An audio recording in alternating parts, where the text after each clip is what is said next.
Hello guys, this is your friend and we are back with a new fanfic. Haruno Sakura knew the moment she opened her eyes that something was different. Not the wrong kind of difference. It was just different. She felt warmer than usual. But that couldn't be. Sakura plucked at the silky sheets that covered her bare legs. They were the same as they were the day before. No extra blankets. No extra clothing. She inhaled deeply. She stopped. Well, that was different.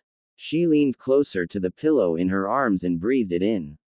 The overwhelming scent of fire and crackling wood surrounded her. Sasuke's scent. Sakura let go of the pillow. It shouldn't have been a surprise. This was his mansion, after all. It was bound to smell like him. Still, something was different. Something was very different. Sakura perked her ears up. A sizzling noise was accompanied by the delicious smell of onions and tomatoes. No surprise there. Sasuke needed to eat somehow.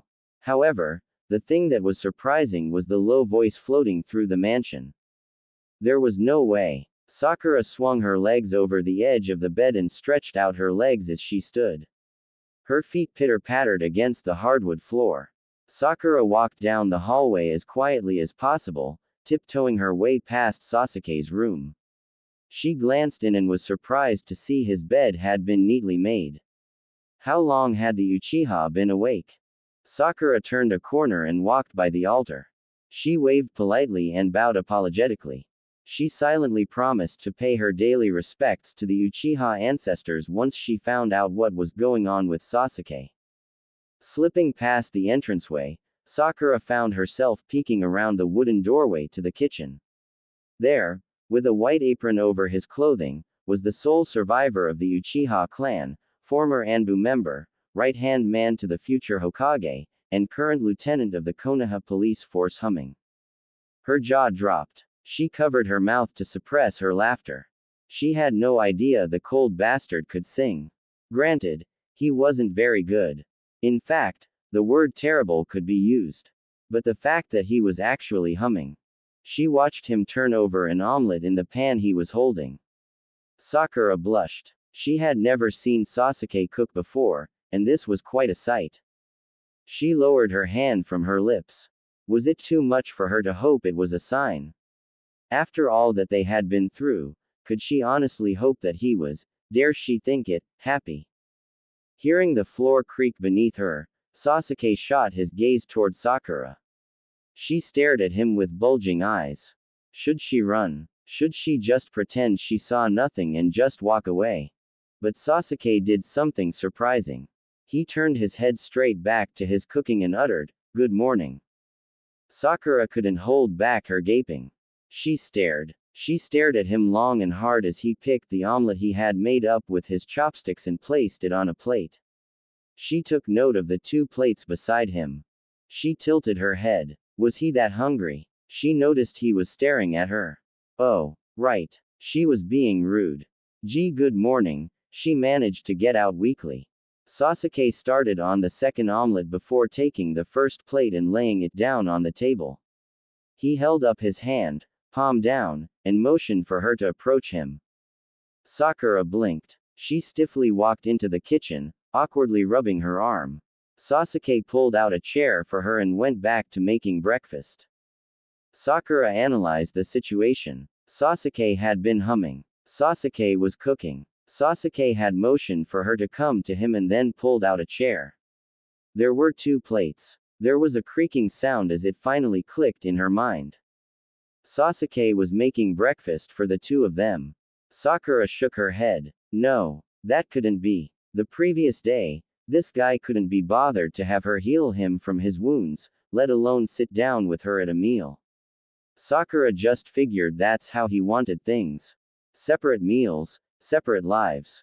He wouldn't deliberately spend time with her. Better yet, he wouldn't intentionally cook for her. Was this a dream?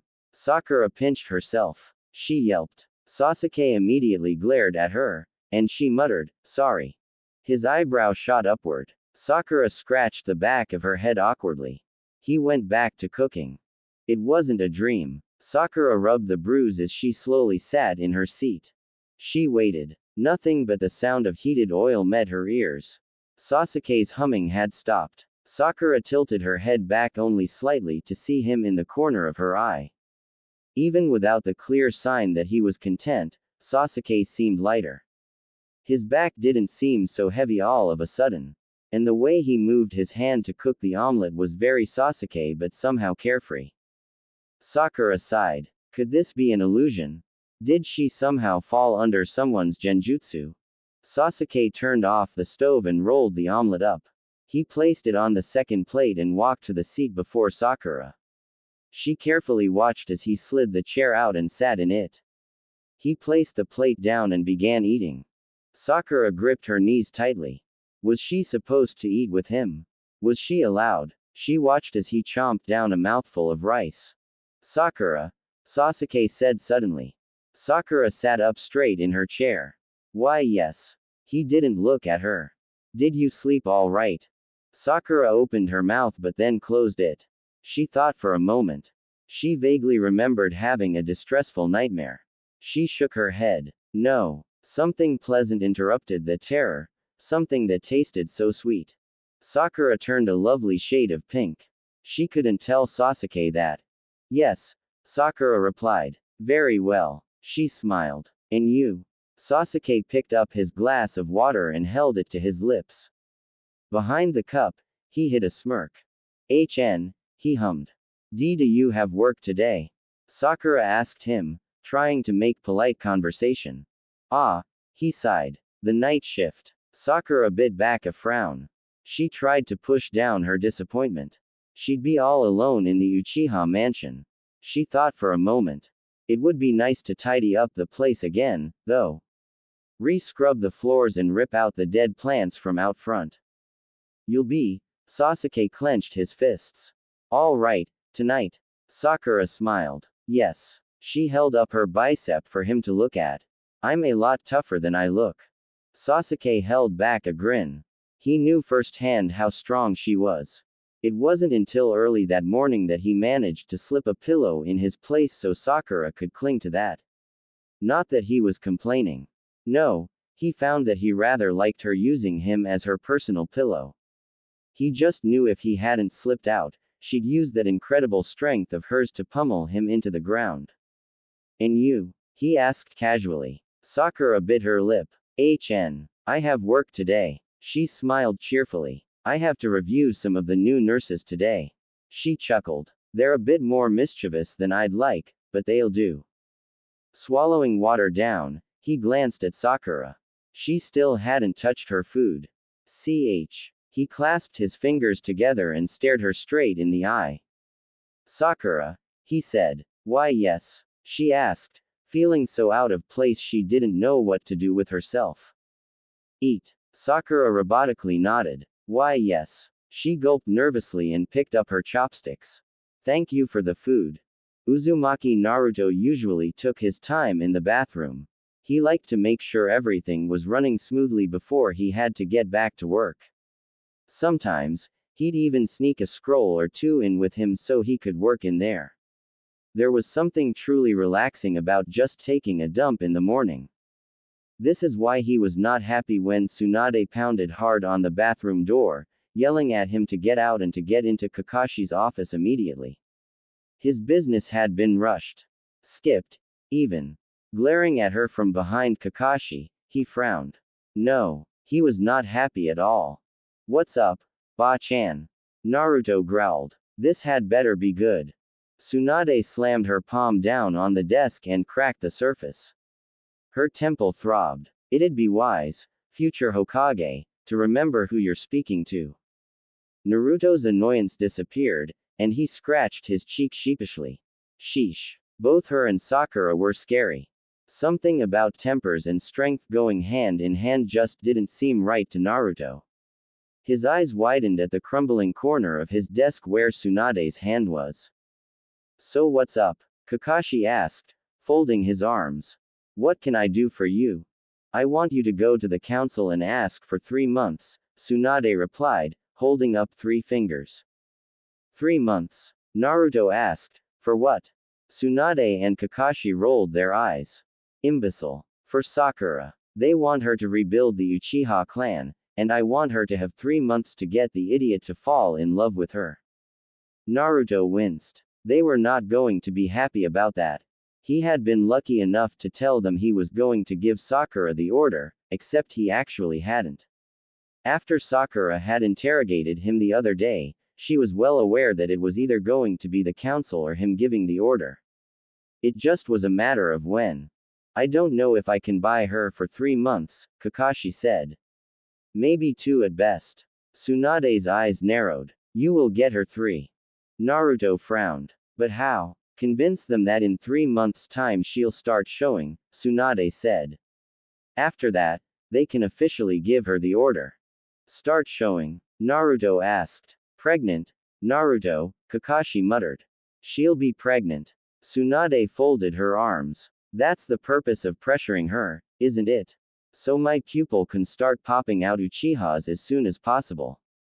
Naruto formed. Oh, with his lips. It did make sense. If Kakashi approached it that way, the council may listen to him.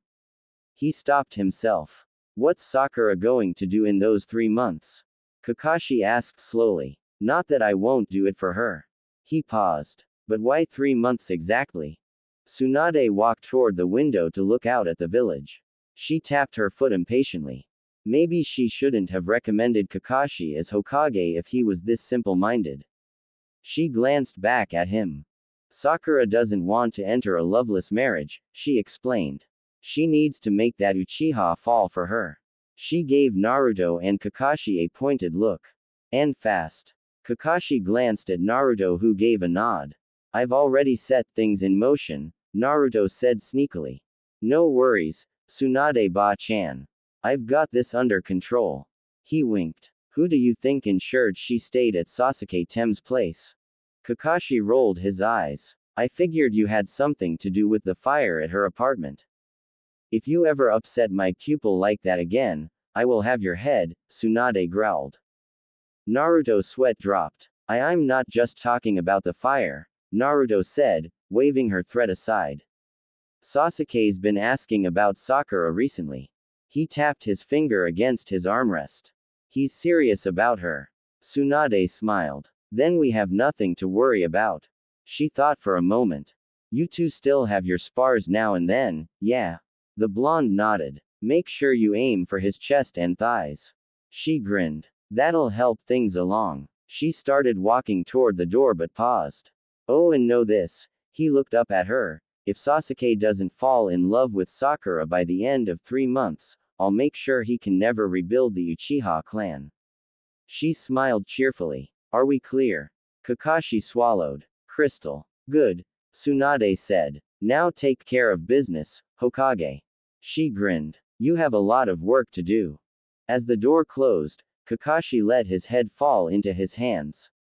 He was a leader, damn it, not a matchmaker for an emotionless bastard and an aggressive medical ninja. Granted, he knew if the Uchiha clan were to continue, the future of the village would be even brighter. He had a duty to his village. He had to make the best decisions for them. And even if he didn't like rushing Sakura into something, he could only buy her so much time.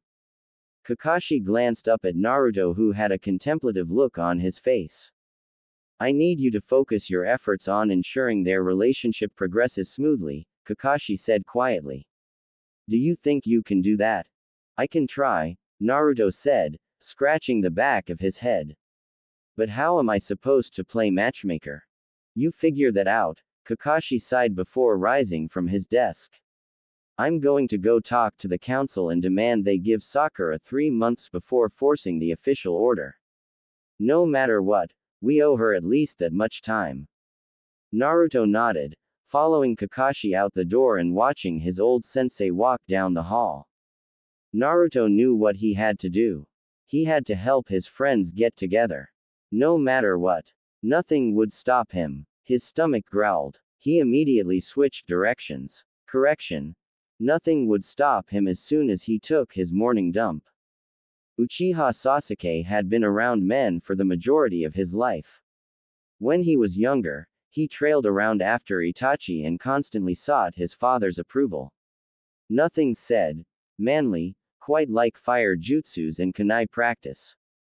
And after his entire clan had been slaughtered, Sasuke met Team 7. Even then, with Kakashi and Naruto, he was used to their boxers and walking in on them naked. Guys were easy to understand. Easy to take care of. Needless to say, Sasuke wasn't very well acquainted with the female body and its necessities. So when he was putting away the laundry Sakura had so kindly done for him before she left for her hospital work, he found something rather unusual. In between his white shirts was a dark red bra. It was just there, lying in the open like it didn't care that it was mixed with men's clothing. He had seen his mother's bras when he was a child, but they had never been so. He picked it up with his forefinger and thumb. Lacy. Sasuke frowned. It must have been a mistake. Holding it tightly, he walked out of his room and down the hallway. His bare feet hit the hard ground with constant thuds. It had to have been a mistake. In a hurry, Sakura must have accidentally folded it with his clothes to get to the hospital. She seemed to be in a rush that morning. He didn't even get to see her off. She was running so fast. He swung open the door to the master bedroom and stepped inside. He had every intention of laying the bra down on her bed and leaving immediately. Still, when he saw the dresser's top drawer slightly open with a small white garment hanging out, he decided he could just put it in there with the rest of her undergarments. Now, maybe another man would have taken advantage of the situation. They would have dug through her private drawer, ripped out her clothing, and imagined her doing naughty things. But Sasuke had never been a pervert. In fact, for the majority of his adolescent life, he pretended girls were the scum between his toes. And for the most part, they had been. Having women cling all over him had been a real pain. Luckily, since his leaving the village and eternally being branded as a former traitor, the ladies had backed off. So when he opened up Sakura's drawer, he expected bras and underwear. Maybe a slip here and there. A colorful array of womanly things that he would probably never fully understand the use of. What he hadn't expected, however, was an interesting little green gadget tucked between a purple bra and a black sports bra. He tilted his head. What was that thing? Curiosity got the better of him, and he wrapped his hands around the smooth jade handle as he dropped the red bra in her drawer. He pulled it out and ran his fingers along the soft silicone. It could have been a weapon she hid in there for safekeeping. He tried to find the opening. Maybe it was a kunai holder. He felt along the smooth surface for any hitches or lines. He tilted the thing back so he could look at the flat side. Aha! There was an on-off button. It could be something for medicinal purposes. She often carried bombs on her at all times in odd-looking pouches. This could have been one of them. He geared himself, ready to jump back if necessary, and hovered his thumb over the switch. He stopped himself. What if it was a bomb? Sasuke smirked. He could handle anything. He pressed his finger down on the control and was shocked when it started vibrating. Sasuke's eyes widened. He pressed the on-off button again, and it vibrated harder. The hell? Sasuke snarled, pressing it a third time. If possible, he found his fingers shaking even harder than before. Sasuke looked at it incredulously. If he had known it was her vibrator, he wouldn't have picked up. He glanced around the room. Maybe if he just put it back in the drawer, it'd run out of battery before Sakura came home. Sasuke frowned. But she was expected back in 3 hours, and the way that thing was going, it was ready to go for days. She'd know someone was in her room if it was on when she got back. So Sasuke did the only thing he could at that moment. He sent a bolt of electricity through the vibrator to short-circuit it. Within moments, it fizzled out. He'd rather her assume the damn thing was broken than have her find out he had touched it. That would earn him a field day of poundings. Sasuke released a tense breath. He shoved the shaft back inside of the drawer and shook his head. On one hand, Sasuke was glad Sakura knew how to pleasure herself. It meant she was well aware of her body and comfortable in her own skin. On the other, A part of him wished she'd come to him to cure her, ailments. Sasuke slowly brought his fingers to his lips and let his tongue slide up his index finger. The sweet taste of cherry blossoms met his taste buds. No, Sasuke had never been a pervert. He smirked. That didn't mean that he didn't have dirty thoughts. He needed to take a cold shower. That pink-haired kunoichi was going to be the death of him. He just knew it. Hello, Haruno Sakura politely told the gaping police station receptionist. I'm here to see Uchiha Sasuke. The shinobi didn't look at her. He kept his head down in his notes. Take a number. Take a seat. He'll be with you eventually. Sakura frowned. I'm not sure you quite understand. She leaned forward, glaring down at the receptionist. I'm here to see Uchiha Sasuke. The receptionist sighed. He had had a long day, and his shift was almost over. The poor man was tired and ready to go home after a 12-hour shift. He didn't need some person demanding to see Uchiha Sasuke in his face. He slammed his pen down and opened his mouth to tell this woman once again to take a number and a seat. But the words fell off of his lips the moment he laid eyes on the medic Nin. Her red top plunged down just above her cleavage, giving enough for the eye to be pleased but leaving so much more for the imagination. Her lips, painted red, were slack and plump. The shinobi licked his own lips. Haruno Sakura-sama, the man said, standing suddenly from his chair and knocking it down. Would you like to wait in here or go up to his office? Sakura, well aware that all eyes were on the Uchiha symbol on her back, winked at the man. I'm sure I can find him. She held up a bento. He forgot his dinner, you see. The man nodded numbly, and she looked at the double doors to her left. That way. The man nodded again as she broke out into a breathtaking smile. Arigato. She went through the double doors and started down the hallway. She was aware of the looks she received. There she went, striding through the hall as she headed for Sasuke's office. She saw everything. The pair of shinobi standing outside of an office, discussing something she didn't need to know, the guy waiting outside of an office, and an elderly woman on the opposite side. She sized the guy up as he sat. She let him see that she was looking at him. She shifted her gaze to the two police officers outside of the office, discussing something. She noticed they had stopped speaking as soon as they laid eyes on her. But they just stood there. The elderly woman was wrestling the inside of her purse as a female officer came out of a side hallway to assist her. They stopped moving. They all stopped moving. Sakura set her gaze on the end double doors. There was Sasuke's office. She just had to make it there. She just had to. Sakura? Choji asked, coming up from behind her. Is that you? Sakura smiled and turned to him. Hello, Choji. He chuckled and placed his hands on his hips. Here to see Sasuke, He eyed the Uchiha symbol on her back with a grin. Finally decided to rebuild the Uchiha clan, huh? Sakura held back her wince. Yes. The downside of wearing the Uchiha symbol was that it was a public declaration that she had accepted Sasuke's proposal. Even though, clearly, she hadn't. Still, though, maybe wearing it would get the council off of Kakashi and Naruto's back. It was Makoto-san's, Sakura said gently as they walked side by side. Sasuke was kind enough to let me use her clothing. Choji nodded. He looked at the bento in her hands. The wifely duty. Sakura smirked. Actually, Sasuke made it for himself. She laughed. He forgot it in the kitchen, so I figured I'd drop it off. Want me to take it to him? Choji offered. If you're in a rush, I can just. No, she said a little too quickly. No. I'd like to see Sasuke. He's got the night shift, so. Choji smiled. Yes. He eyed Sakura as he pushed through Sasuke's office doors. Uchiha-san. He stood slightly in front of the pink-haired medic. I wanted to give you my report before leaving for the evening.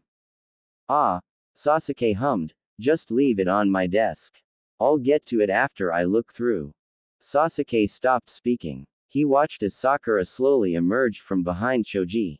The outfit she wore hung on her body like water from a waterfall, perfect and flowing. "Hello, Sasuke," she said in a soft voice. Choji coughed and hid his grin with his hand. "Sakura wanted to bring you your dinner." He was getting a kick out of seeing the two interact. Just leave this here." He flopped his paperwork on Uchiha's desk. "And, I'll leave you to it then." His eyes flicked between Sakura and Sasuke as he backed out of the room. He made sure the doors were tightly shut behind him. The click of the doors snapped Sasuke out of it. "Thank you, Sakura," Sasuke said. Sakura tugged on the outfit she was wearing. I hope you don't mind me wearing this." She bit her lower lip. "I was hoping you wouldn't see me in it, so I just avoided you all day. But then I saw that you forgot your dinner in the kitchen and—" "It's fine," Sasuke bit out. Sakura's eyes widened. His words were so quick, like a lightning strike. She averted her gaze. "It suits you," he continued in a softer tone. She looked at him. He was the one to avert his gaze this time. She slowly lifted her hands to place the bento down on his desk. His hand reached out to grab it from her but brushed her fingers. They stood still. Sakura said, pulling her hand away. "I'll leave then." Sasuke hummed, "Sakura." She turned her back to him, allowing him to see the Uchiha symbol on her back in all its glory. "Arigato." She nodded at him and made her way to the double doors. She placed her hand on the handles but paused. Then, she glanced back at him. "Sasuke," she said, her voice unwavering, "I'll be lonely without you tonight." And with that, she slipped out, not waiting to hear Uchiha's response. She did, however, see the slight tint of pink on his cheeks he was trying to hide by covering his mouth. Sakura grinned. Maybe her plan was working after all. Sakura tossed. She turned. She wrestled with the sheets. She let out a big groan and threw a pillow over her face. She just couldn't get back to sleep. After she had left the police station, Sakura scrubbed the floors, mended the clothes, cleaned the kitchen, and paid her respects to the Butsudan. Finally, when she had the house to herself, she figured she could be herself without feeling out of place. She figured she'd be able to sleep decently. But nothing ever goes as planned. Sakura was awake from another one of her nightmares. While she had lied to Sasuke and told him they didn't occur often, the truth was that they happened every night. There wasn't a restful evening since the night he left the village to achieve his first life goal. She growled. And look how well that turned out. She wiped away the tears streaming down her cheeks. Yanking off the sheets from her bed, she walked out of the master bedroom and down the hall. She basked in the streaks of moonlight that covered her body. She walked into Sasuke's room, bumping into the side table as she did so. The scrolls laid upon it tumbled off, and Sakura leaned down to pick them up. She tried not to open them in case they were from previous missions or if they were classified information. Crawling into his bed, she inhaled deeply. Yes, Sasuke's scent. She tore off the decorative pillows and scooted underneath the purple sheets. This was much better. Exhaustion finally settled over her. She made a mental note to leave his room when she woke up. Sakura yawned. She'd have to remake the bed, of course, and slowly, she closed her eyes and drifted off to that familiar memory that haunted her every night she slept. Sasuke approached her, his bag on his back, and left Konoha, and her. Sakura's heart clenched as she observed him. That indifferent look on his face was still in place as usual. "Why are you prowling around here in the middle of the night?" he asked her casually. "I knew you'd come this way," she said, her voice trembling as she forced herself not to break. "If you were to leave, so I just waited here." "Get out of here," Sasuke said. He looked at her before adding, "and go back to sleep." He walked past her, shattering her heart in the process. Each footstep he took was another crack he was making in her heart. Finally, it broke completely. The tears fell from her eyes, but she dared not face him. Why don't you say anything to me? She asked, turning to look at his back. Why do you always keep so quiet? Her gaze shifted downward, and her voice trailed off as she said her final piece, you never say a single word to me. I told you, Sasuke said impatiently, I don't need your help. Don't try to look after me. Don't care for me, you mean, Sakura thought as tears streamed down her face. She suddenly smiled. No matter what, you always hate me, don't you? He didn't answer, so she continued. You remember, don't you? When we became Genin, the day when our three-man team was first decided, the first time we were here by ourselves. Sasuke remained silent. You were so mad at me, she whispered, the painful memory of Sasuke showing bitterness toward her flashing in her mind as she spoke. It was the first time he had called her annoying, the first time he showed her his loneliness through his little amount of spoken words. She smiled bitterly at the memory. I don't remember that, his voice sliced through the stillness of the moonlit night. At first, his comment clutched at her heart, tugging at it jokingly before tearing it apart once more. She laughed despite the situation. It was all she could do to keep herself from sobbing and truly acting pathetic in front of him. Yeah, she chuckled. I guess you're right. That's all in the past now, huh? Quote. That's when it all began, though, she said, gazing toward the rock pathway out of the village. You and me, along with Naruto and Kakashi-sensei. Sakura kept a smile on her face, remembering the good times she had with Team 7. The missions, the nights under the stars, Kaka-sensei reading his perverted book, Naruto being an idiot, and Sasuke almost looked like he was happy. We did all sorts of missions, just the four of us, she said aloud, it was painful and difficult at times. Even with that, though, her teammates flashed before her eyes. I still enjoyed it. Sasuke's gaze shot up toward the full moon. I know about your past, Sasuke, she said suddenly. Even if you get revenge, it won't bring anyone happiness. Not you, Sasuke. She wanted to be selfish, if only for that moment. Nor me, she added quietly. I already know. Her eyes looked up at his back in shock at what he said. I'm different from you all, he explained, not looking at her. I can't be following the same path as you guys. Up until now, we've done everything as a group. But there is something else I must do. At this point, the tears came uncontrollably from Sakura's green eyes. She couldn't seem to stop crying silently. Deep inside my heart, he said, I've already decided on revenge. For that reason only, do I live. And then he let harshness control his voice. I'll never be like you or Naruto. Do you really want to go back to being alone? Sakura desperately asked, her hand over her heart, wishing she could heal it. You told me how painful it was to be alone. Right now, I know your pain. She swallowed and went onward. I may have friends and family, but, her tears fell to the pavement. If you were to leave. She could no longer look at his back. She had been staring at it for far too long. Always his back, never his face. To me, she sobbed out. To me, I would be just as alone as you. Sasuke was quiet once more, his fists clenched in his pockets. From here on out, he said, we all begin new paths. Sakura closed her eyes and shouted, I love you with all of my heart. If you were to stay with me, there would be no regrets. Every day we'd do something fun. We'd be happy, I swear. Couldn't he see how madly in love she was with him? Why was he not looking at her? I would do anything for you. She choked out. So, please. She was begging now, ready to get on her hands and knees if that's what it took for him to stay. Please, just stay with me. She prayed silently for a moment, asking Kami-sama for strength. I'll even help you with your revenge, she said.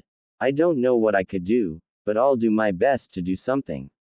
So please, stay with me. Her gaze turned bitter, and she bit her tongue before saying, or take me with you if you can't stay here. Sakura bowed her head in submission. And then Sasuke said it, those words he first told her when they became genin. You really are annoying. Her eyes widened in realization. He remembered. He lied. He remembered that day he first called her annoying. There was still hope. Don't leave, she yelled. If you do, I'll scream. He was behind her in a heartbeat. Sakura, he said calmly. Arigato. Uchiha Sasuke never liked to admit it when he overdid it. When he and Naruto trained together during their childhood, they used to butt heads, climb trees, and try to outdo one another until they had nothing left in them. That idiot of a future Hokage was still full of energy, and Sasuke tried as hard as he could to keep up with the bouncing blonde. So, after a night of just sitting at a desk, it pained Sasuke to realize that he was utterly exhausted. He had spent most of the night trying to read through the report Choji had left on his desk and the rest of it, wondering why he was trying so hard to get home quickly. So what if Sakura said she'd be lonely without him? Sasuke really shouldn't have cared so much to the point where he worked as hard as he could to get off 2 hours early so he could get home by 4 in the morning. And so what if Sakura had waltzed through Konoha wearing the Uchiha crest on her back? He pushed back from his desk, a grin creeping on his face. Now, that stirred up some emotion in the Uchiha. It was like she was telling the whole world that she was his. He frowned. Of course, her rejection still stood firm. But if Sasuke had learned anything from Naruto over the years, it was that hope was powerful enough to move mountains. He'd convince her eventually to help him rebuild the Uchiha clan. They were living together, after all. How hard could persuading her be when they shared the same roof? He let the grin spread across his face. Besides, Sakura had just said the night before that she loved him. Granted, it was in her sleep, but that was a start. It was only a matter of time before she said it out loud to him again, and then he'd make his move. But for now, Sasuke dragged his feet down the hall and entered his bedroom. He flopped down in the bed and sighed. But it wasn't like Sakura was waiting for him. She wasn't his wife yet. She wasn't waiting for him to come home. She wasn't listening carefully for him so she could wake up from her sleep just to groggily come to greet him at the door. Sasuke's heart throbbed. All that rushing for nothing. He probably wouldn't even see her that morning, so why? Sasuke stopped his train of thought. There was something in his bed. His eyes turned red, glaring at the lump. There was something living and breathing in there. The covers rose and fell as the creature inhaled and exhaled. Sasuke gingerly touched the lump and it moved. Sasuke narrowed his eyes. If it was Naruto again, he'd kick that dumbass out. Sometimes, the idiot would let himself into the Uchiha residence and just want to snuggle up to the Uchiha while Hinata was away on missions. The dove would sneak inside his bed and try to cuddle. Apparently, it reminded him of the good old days when they'd camped together as Team 7. Good old days, Sasuke's ass. Other times, he'd pop out of nowhere during breakfast and demand Sasuke cook him a meal as a mission by order of the Hokage in training. Sasuke's eyebrow twitched. He was not in the mood for that damn idiot's antics. As he pulled away the sheets, he heard a moan. Sasuke shuddered. He felt the irritation build up inside. He didn't care if Hinata was away on a damn mission. This was his bed, and he was tired. He spent the whole night working his ass off, and he was ready for some rest and relaxation. But when Sasuke ripped the sheets back to destroy the blonde, the first thing he noticed was pink hair. The anger inside of him quickly drained like a plug in a bathtub. Sasuke could even feel the pop in his chest from the suction. He stared down at a cozy Haruno Sakura curled up in a ball, clutching his pillows for dear life. His gaze softened. Ah, so she did miss him. He just didn't expect to come home to her in his bed. Not that he was complaining. He paused as he took his shirt off. Why was she in his bed? He ripped off the white piece of clothing and slid until he was lying down. Not that he was complaining. He actually liked having the pink-haired Kunoichi sleeping soundly by him. Sasuke looked at her tear-stained cheeks. So, she did have nightmares every night. Little liar. How dare she try to hide that from him? He was a Uchiha. There wasn't anything that slipped past his excellent vision. He slipped in under the covers beside her. He sighed and patted Sakura gently on the head. If she wanted to hold onto that secret terror, then fine. But he refused to be the cause of her tears. He silently made a note to never go for the night shift again. He wasn't going to leave her alone to deal with this. He could order one of his subordinates to deliver work to his home in the evenings. He grimaced, brushing her cheeks with his palm. He shouldn't have left her alone. Feeling the sudden arrival of warmth, Sakura ditched the pillow and slid her arms around Sasuke's torso. Her petite arms weighed down on his stomach, and he smirked. Yes, she was worth waiting for. She had stuck by his side through his revenge, and his betrayal. He should have asked her to be his the moment he had returned to Konoha. But at that age, he had been too young to fully comprehend what his actions had done to her. At that age, he wasn't ready for his second goal in life. No, he wanted to go on a journey for atonement. He wanted the strength and knowledge to protect the ones he loved. More and more journeys to defend his honor, and the honor of the Uchiha clan. Now, nearly 5 years later, he knew how hurt Sakura had been. A part of Sasuke regretted not asking Sakura to accompany him on that initial atonement journey. She had been willing back then, even after all he had done, to go with him. Sakura had offered to travel with him and be by his side. And he naively thought that maybe she'd be there waiting and ready to be with him when he returned.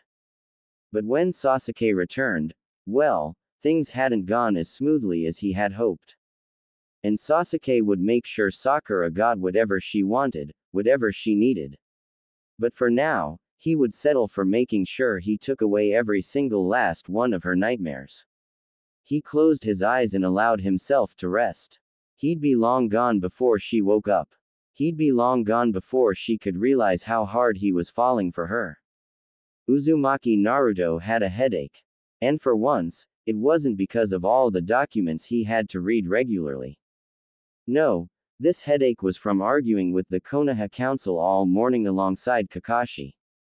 They had fought. They had reasoned. They had begged. But damn, those people were stubborn. It took Kakashi and Naruto 4 hours to get them to finally agree to 3 months. 3 months until Kakashi had to give the order to Sakura to succumb to Sasuke's request regardless of how the bastard felt about her. How was Naruto going to help Sasuke fall in love with Sakura?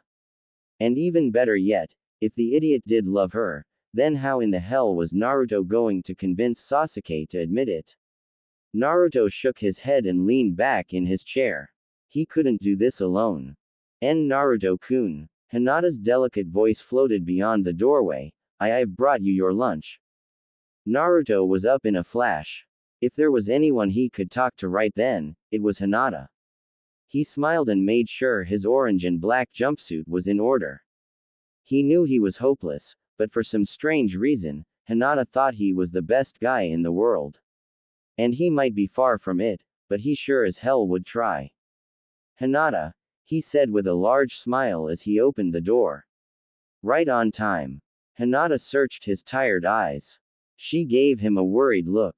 Naruto-kun, it didn't go well. No, Naruto assured her, ushering her inside and shutting the door behind him. They gave us the 3 months we needed. He scratched his head. But I just don't know how to get the two of them together.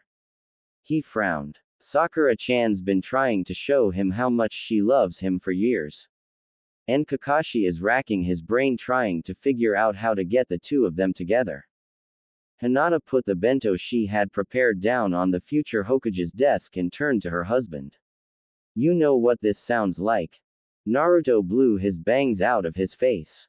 A hopeless situation. Hinata laughed. No. She blushed. Us. Naruto's irritation ebbed away. He looked at Hinata, the beautiful woman she was, and let all his worries disappear. She tilted her head and looked at him with her honest eyes. For years, I tried so hard to show you how I felt, Naruto, she said softly. I encouraged you. I watched you grow. I helped you through your trials and errors. She giggled and covered her mouth. Even when you nearly failed out of school. She let her hand drop, and her smile faded. But Naruto, you never noticed how I felt. Naruto felt eternally guilty for not reciprocating her feelings sooner. She was everything good about this world wrapped up into one beautiful being. He should have noticed earlier how deeply she loved him. He should have swept her off her feet when they met as kids. All the times she stood beside him in battle. All of the times she had risked her life for him. So many times he should have. Naruto was shocked out of his thoughts when he felt a hand cup his cheek. Her pale hands sent electricity up and down his spine. Such a simple gesture of love did wonders for him. Naruto knew his cheeks were reddening. I believe that Sasuke-kun will come around, Hinata said confidently. Sakura-chan has worked so hard to earn his love, she leaned in to kiss his lips. Such selfless love will always be rewarded tenfold. She chuckled. That is if Sasuke-kun is half the man you are. Naruto engulfed her mouth with his lips and wrapped his arms around her waist. Passion burst from her heart like birds fleeing from a tree. Hinata knew all too well how much selfless love could be rewarded. She was his, wholly and completely. She always had been. Reluctantly, she pulled away, leaving Naruto wanting so much more. Lust laced his lips and eyes as he looked down at his bride. She placed a finger to his lips and tried to hide her blush by taking deep breaths. Naruto, she panted, trying to get the words out.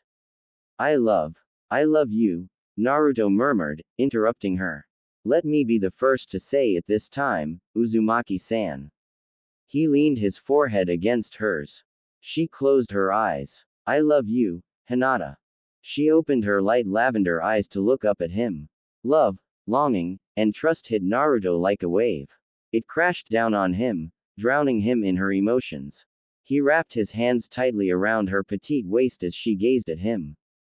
Sasuke-kun will admit his feelings for her, Hinata assured him. Just as you have done for me.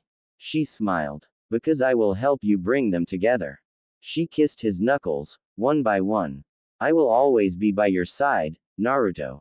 She brought his index finger to her lips and gently licked it. Forever. There she was, just begging for him to show her his gratitude. And show her, he most certainly would. Naruto growled and lifted her up onto his desk. Hinata gasped and wrapped her arms around him, his core pressed against hers. Hinata, Naruto hoarsely said, I'm starving.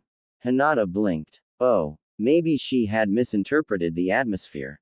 Then here. Hinata reached for the bento, but he caught her hand. He slowly brought it to his lips and let it enter his mouth. Wrapping his tongue around her fingers, he gently sucked and watched her loving eyes darken in lust. He loved driving her wild. I'm not talking about the bento, Hinata, Naruto whispered, placing his hands on her knees and spreading them wide apart.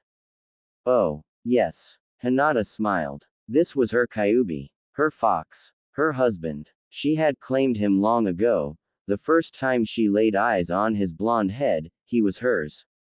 She had loved him since the day she met him. Since before they were born, they were meant to be. He was tied to her by a single red thread that was unbreakable. And as Naruto lowered himself to his meal, he grinned at her cheekily. Itadakimasu. Okay, Ino, Sakura said matter-of-factly as they walked down the hospital halls. What's wrong? Ino was determinedly looking down at her clipboard and avoiding Sakura's gaze. Her blue eyes were glazed over, seeping with sadness. They were in the middle of making their afternoon rounds for the weekly checkup to ensure everything ran smoothly. Of course, it was. With Haruno Sakura running everything, medics made sure everything was perfect. If it wasn't, well, they had to face her wrath. And nobody wanted to do that. Ino hummed distractedly. Ino, watch it, Sakura hissed as she yanked the blonde out of the way of a poor elderly man making his way down the hallway. What is with you?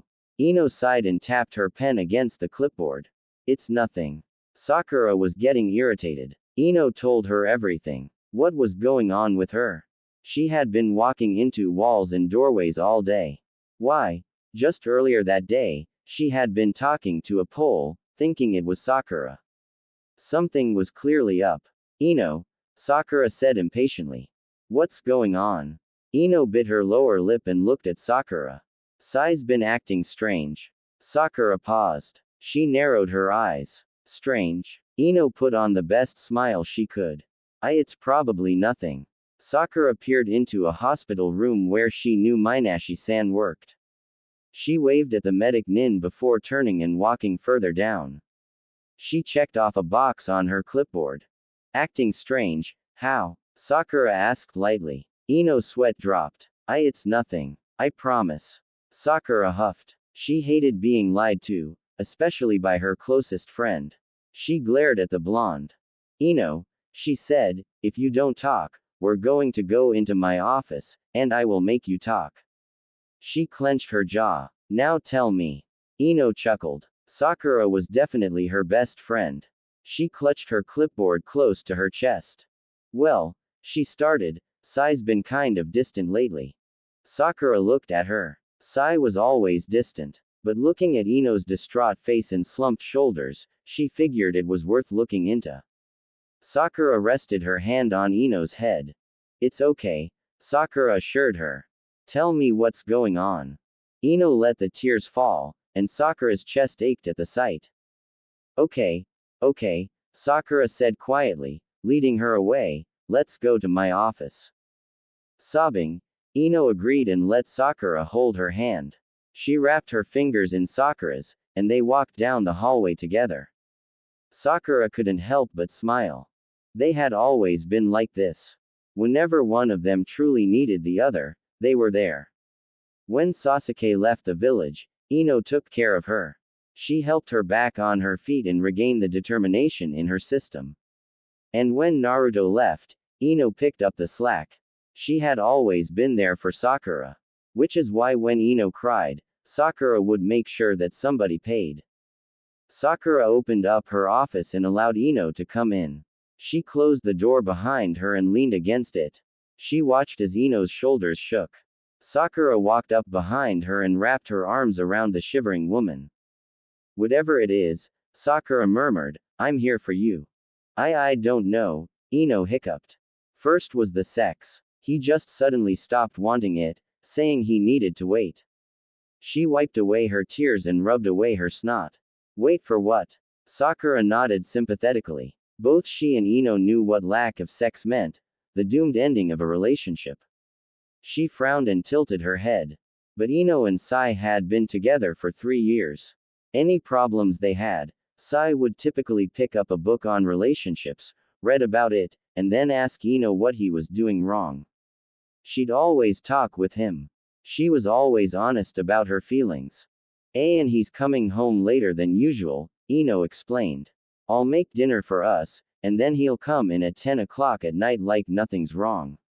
She sniffled. But something is wrong, she wailed. I feel like my relationship is crumbling, Sakura.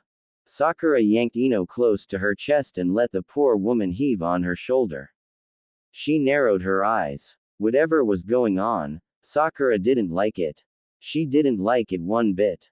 He barely kisses me anymore, Ino sighed, and he doesn't look me in the eye. She pulled away to let Sakura see her blotchy face. Am I supposed to ignore it? Is it me? Her lower lip trembled. I'm fat, aren't I? She grabbed at her abs. I need to go on a diet. Sakura held up a hand to stop Ino from rambling. This wasn't helping things. She needed more information. Sakura folded her arms and sighed. I'll tell him, she said. I'll find out what's going on. Okay. Ino sniffled once more. Why, you're a really great friend, you know. Sakura smirked. Yeah, I know. She eyed Ino's stomach. But maybe you should go on a diet. She pulled down the skin under her eye and stuck out her tongue teasingly. Blah. Ino laughed. A sound Sakura was glad she could still produce. When Sasuke left, she couldn't even fake a laugh.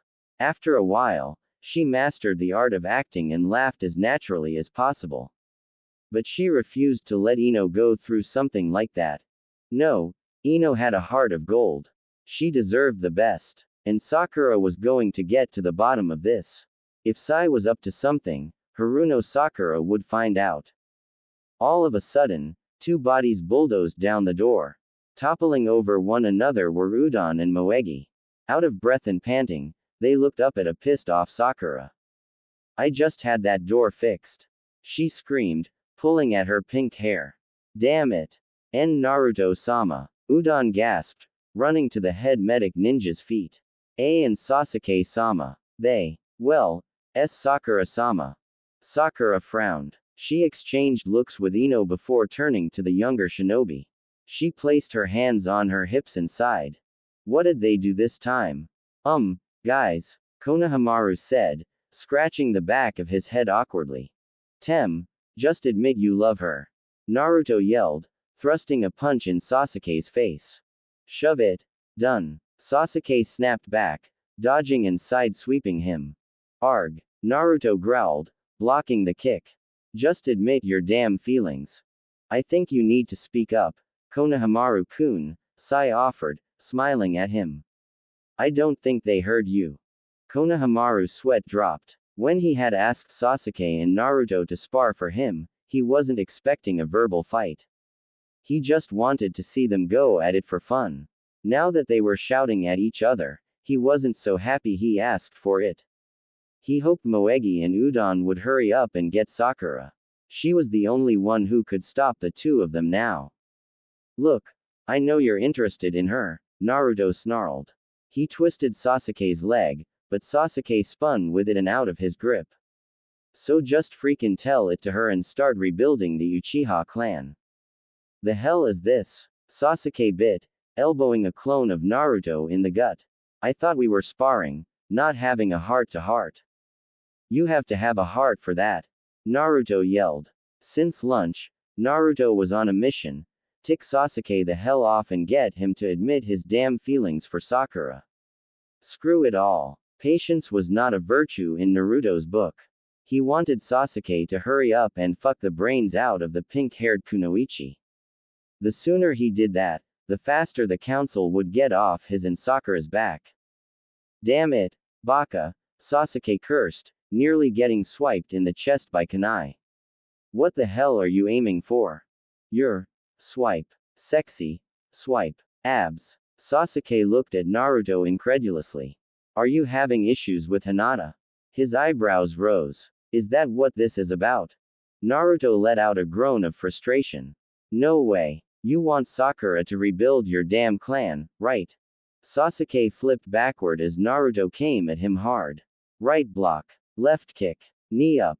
Duck down. Jump. Sasuke was getting really ticked. All of this sudden pressure from Naruto was giving him a migraine. Of course, he said, stepping aside and redirecting Naruto's punch. Naruto managed to slide the edge of his kunai along Sasuke's stomach. It wasn't a deep wound, but it was enough. Sasuke glared. Then show off your 8-pack. Naruto yelled. And tell her you love her. Sasuke was officially convinced the future Hokage had jumped off the deep end. There could be no other explanation for such crazy words coming from his mouth. Hey, Konohamaru said to Sai, who was standing next to him, shouldn't we do something? Sai smiled. He had to agree. Something needed to be done. He cupped his mouth and waved at Naruto. Hey, Naruto-kun, have you lost your mind along with your balls? Naruto snapped. That was it. Damn it, Sasuke. He clenched his fists. Take off your shirt. That is exactly when Sakura appeared on the grounds, closely followed by Moegi, Idon, and Ino. Jade's eyes watched as an orange and black blur flew by, the shouts of Naruto loud and clear. Her cheeks went red. Get off. Sasuke snarled, trying to get Naruto to let go of his shirt. Dobi. Bastard. Sakura was pissed. She had no idea what was happening, but she would certainly end it. Stomping off into the middle of the training grounds while the two bickered and ran, the ground around her feet crumbled. She flexed her fist. Sakura wound it up. She slammed it into the ground and let the earth shake in fear. Trees fell, and rocks came tumbling down. Udon, Moegi, and Konohamaru stared in shock while Sai smiled politely. Ino sighed. Here it came. You too, Sakura hissed, coming between the two dolts and grabbing their shoulders tightly. Sit. She forced them to the ground in front of her. She glared at them and placed her hands on her hips. Now, Sakura barked, pinching the bridge of her nose, tell me what the hell is going on. Naruto and Sasuke glared at each other. They exchanged glances. No way in hell would they tell Sakura what they were arguing about. Naruto and Sasuke folded their arms and turned their heads away from each other. Sakura, ever patient, tapped her foot, crushing the ground beneath her. Guys. Naruto broke first. He pointed at Sasuke. He started it. Sasuke shot Naruto a glare. Dobi. I don't care who started it, Sakura snarled. She noticed Sasuke's shirt in Naruto's hand. Give him his shirt back. Naruto pouted. No. Naruto, Sakura hissed, you do not want to test my patience right now. Sasuke tried to hide his smirk as Naruto looked up at Sakura like a child being scolded. He puffed out his lower lip and reluctantly gave Sasuke his white shirt. And what do we say, Naruto? Sakura encouraged me. Naruto stared up at her with an open mouth. She had to be joking. But, what do we say, Naruto? She asked again, her temple throbbing. Naruto looked like he just swallowed slime. In a low voice, he muttered, sorry. Sakura nodded down at him. She turned to Sasuke, who had his shirt in his hands. And Sasuke, she prodded, what do we say? Sasuke glanced at Naruto. Sorry, and thanks. Sasuke looked up at Sakura with a stern look. Was she happy now? But then a smile spread over Sakura's face, and she returned to her sparkling self in a moment. Excellent. Now let me heal you, Naruto. She snatched Naruto by the ear and started dragging him away. Over her shoulder, she called, Ino. Take care of Sasuke, would you? Ino nervously looked between Sai and Sakura. It felt like forever the last time they had a moment alone. Ever since he started acting strangely, he avoided her at all costs. But of course, she agreed and watched her best friend walk off with the future Hokage. Sakura dragged Naruto along behind some bushes before throwing him roughly down. The bruise on his butt ached. She sat in front of him and harshly placed her hands on his chest. If looks could kill. Sakura-chan, Naruto whined, you should be healing him. I got him shirtless for you. Sakura hit him. Shut it. She frowned. The hell is going on, Naruto? Naruto sighed, scratched the back of his head, and scowled. The council gave you 3 months. Then, after that, they give you the order, or Kakashi does. He looked at her sympathetically and shrugged. I tried to beat the feelings out of the bastard, but he has no heart. Sakura rolled her eyes. Naruto, while I appreciate your help, subtlety is not one of your strengths. She placed her hands over his bleeding legs. Oh, Naruto. She tore his pants slightly to get a better look at his wound. This is deep. She looked at him. What did you say to Sasuke? Naruto clenched his jaw. Nothing. Sakura rolled her eyes. Boys. Uchiha Sasuke was, once again, pissed. He stared at his ceiling in anger. How dare Naruto just start asking those stupid questions? Where'd he get off with that? Did he get some sort of sick pleasure from tormenting his best friend? Sasuke shifted in his bed, folding his pillow in half, and turned to his side. He stared at his closet handle, needing something to focus on. He needed to calm down. He took a deep breath and exhaled slowly. He wasn't going to admit his feelings. Least of all to Naruto. What feelings? He swallowed. So what if his heart pounded when Sakura looked at him? And so what if he felt almost happy most of the time she was around? That didn't mean anything. He huffed. It meant nothing. He turned on his other side and adjusted his pillow again. Now, He was staring out his window at the stars. Okay. So what if it did mean something? Sasuke narrowed his eyes. Emotions were useless. Bonds were difficult. And Haruno Sakura rejected him. Uchiha Sasuke. Traitor and hero to Konoha.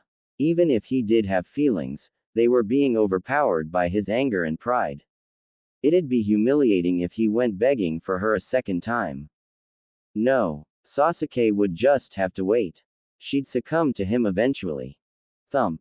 Sasuke sat up in his bed. Crash. He was running down the hall. Thud. Kicking open the double doors to the main bedroom, his Sharingan blaring, he quickly looked down at a crying Sakura. Tangled in the sheets and shivering on the floor, she looked frightened. He stared down at her. Sakura, he said in a clear, calm voice, are you all right? But he already knew what was wrong. I'm fine, Sakura stuttered, clinging to the sheets helplessly. Why you can go. Nightmares again. Sasuke stared at her. He frowned. Do you need me to get you water? And no, Sakura said with a fake smile. He felt like vomiting. You can go. Sasuke hesitantly turned. He didn't want to leave her. Sakura was still so scared. But he wanted to respect her wishes. He decided to compromise. My door will be open, Sasuke said slowly. Call for me, and I will come. He started walking back out when something caught the edge of his shirt. He stopped. Turning ever so slightly, he saw pale fingers tugging at the bottom of his shirt. He stared at Sakura in surprise. Sakura, in turn, was shocked at her own behavior. Her hand had just moved on its own. She blinked. Sorry, she laughed nervously, letting go. I don't know why I did. Feeling a heavy weight over her and soft, warm skin on her body, she was thrust into bed with the Uchiha air on top of her. The wind was knocked out of her. That. Sasuke kept her gaze. I'll stay. Sakura's eyes widened. You don't have to. Sasuke slid off of her and laid on his back. He wrapped his arm around her. I'll stay, he repeated. Sakura's gaze softened, and she cautiously rested her head on his chest. Arigato, Sasuke-kun. Haruno Sakura had always dreamt about waking up next to the handsome Uchiha Sasuke.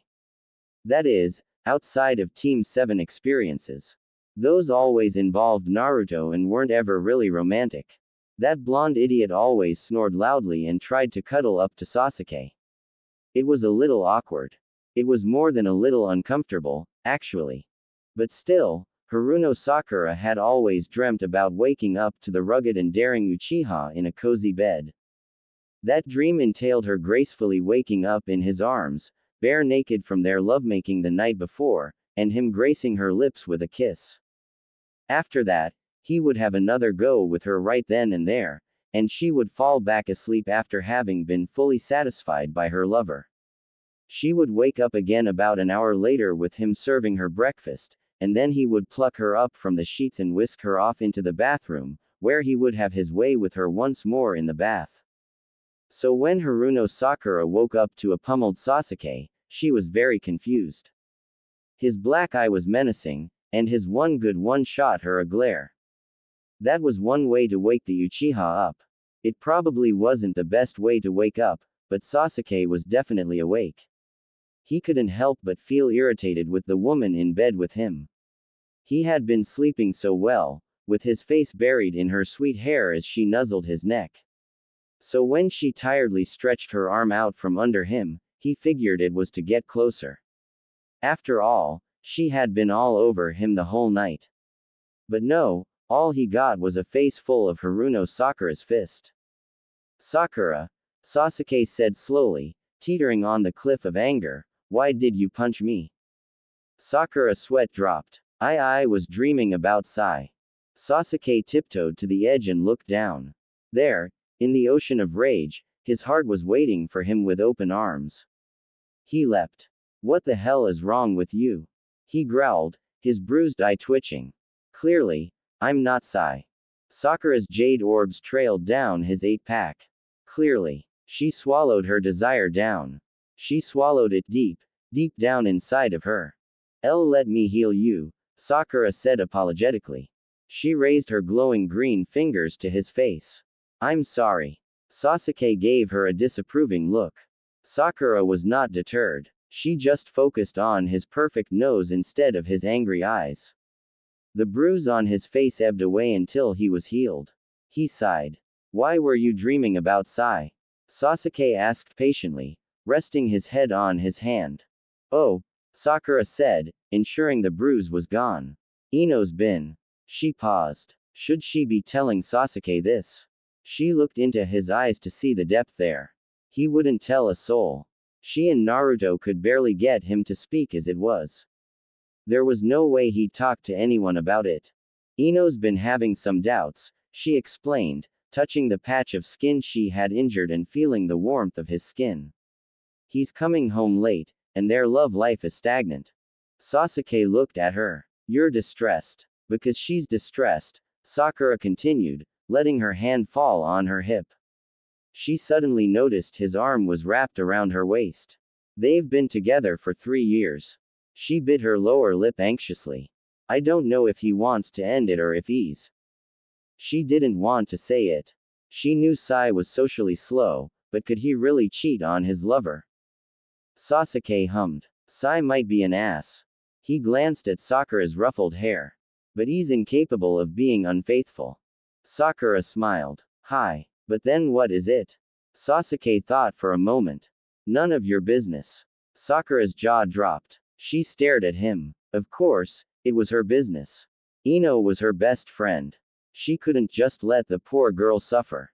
If she were in that position, she'd hope Ino would be a good enough friend to watch out for her back. But Sasuke, Sakura protested, if something is wrong, I need to make sure so I can. Sasuke sighed. You're not gonna stop until you find out, aren't you? You know me too well. Sakura smiled. Sasuke smirked. You really are annoying. He let go of her and started sliding out of bed. It was about time for him to make breakfast for them. He felt her fingers wrap around his arm. Feeling Sakura's pulse through her hand, Sasuke noticed how fast it beat. Hey. So he made her nervous. He paused and looked back at her, expecting her to ask him to stay. Don't. Sasuke's eyes widened. Sakura's mood had changed so swiftly. From concerned and content to pain and hurt, Sasuke watched her face fall behind her hair. He didn't move. He was frozen. Don't say that to me, Sakura said quietly. Her voice was still. Sasuke's heart plummeted, and he watched a single tear trail down her cheek. He couldn't stand her tears. He had seen enough of them throughout his days with her. And the previous night he had to fall asleep with his chest wet from them. But when she shot her gaze up at him, anger was all he saw. The pain was gone. Don't you ever say that to me again, Sakura said coldly. Sasuke felt the room drop 10 degrees Celsius. She pulled away from him. As she did so, she ensured her nightgown covered her entirely. She slinked out of the bed and headed for the door. She stopped herself on the way out. She looked back at him and shot him a glare. You're annoying, she snapped. Baka. Sakura was seething. She snatched her punch card from the stupid receptionist and punched it before stomping her way off to her office.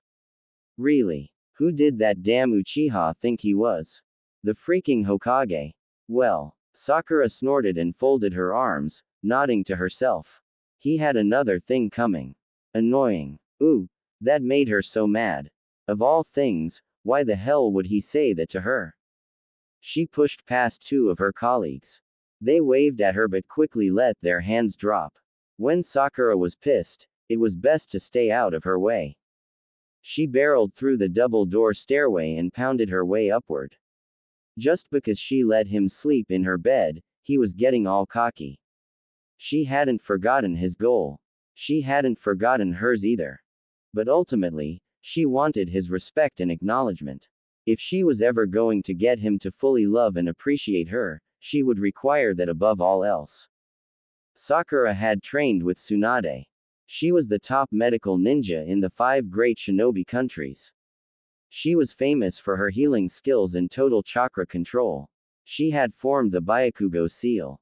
She was a worthy kunoichi. Even so, Sasuke was still calling her annoying. She let out a bitter chuckle as she burst through the door on the top level and made her way down the hall. How dare that pompous, inconsiderate. Ah, Sakura. A male voice came from behind. Sakura stopped in her tracks. She turned on her heel and let out a big grin. There, mask always in place, stood Kakashi, his eyes tilted upward to show his utter happiness. Kaka-sensei. Sakura squealed, briefly letting go of all her anger. Aren't you busy being Hokage? Not with me helping out, Sakura-chan. Naruto exclaimed, running up from behind Kakashi. We just finished up a huge pile of paperwork. You should go back to finish up a bit later, Naruto, Kakashi reprimanded him, you still have some more work to get through. Sakura chuckled and motioned for them to follow her. Even still, I need to give you a regular checkup, don't I? Kakashi followed Sakura while Naruto grinned cheekily. It was so good seeing Kakashi and Naruto. And having Sasuke back in Konoha felt like everyone was back home where they belonged. There was a familiar pang in her chest from nostalgia. A part of her missed the good old days of Team 7. You need to take it easy, Kaka-sensei, Sakura hummed as she led Naruto and Kakashi into her office. Too much paperwork can lead to a strain on the eyes. Are you taking regular breaks every 30 minutes to look at something in the distance? As if he does any of that, Naruto snorted. He's so swamped with work that he barely has time to eat.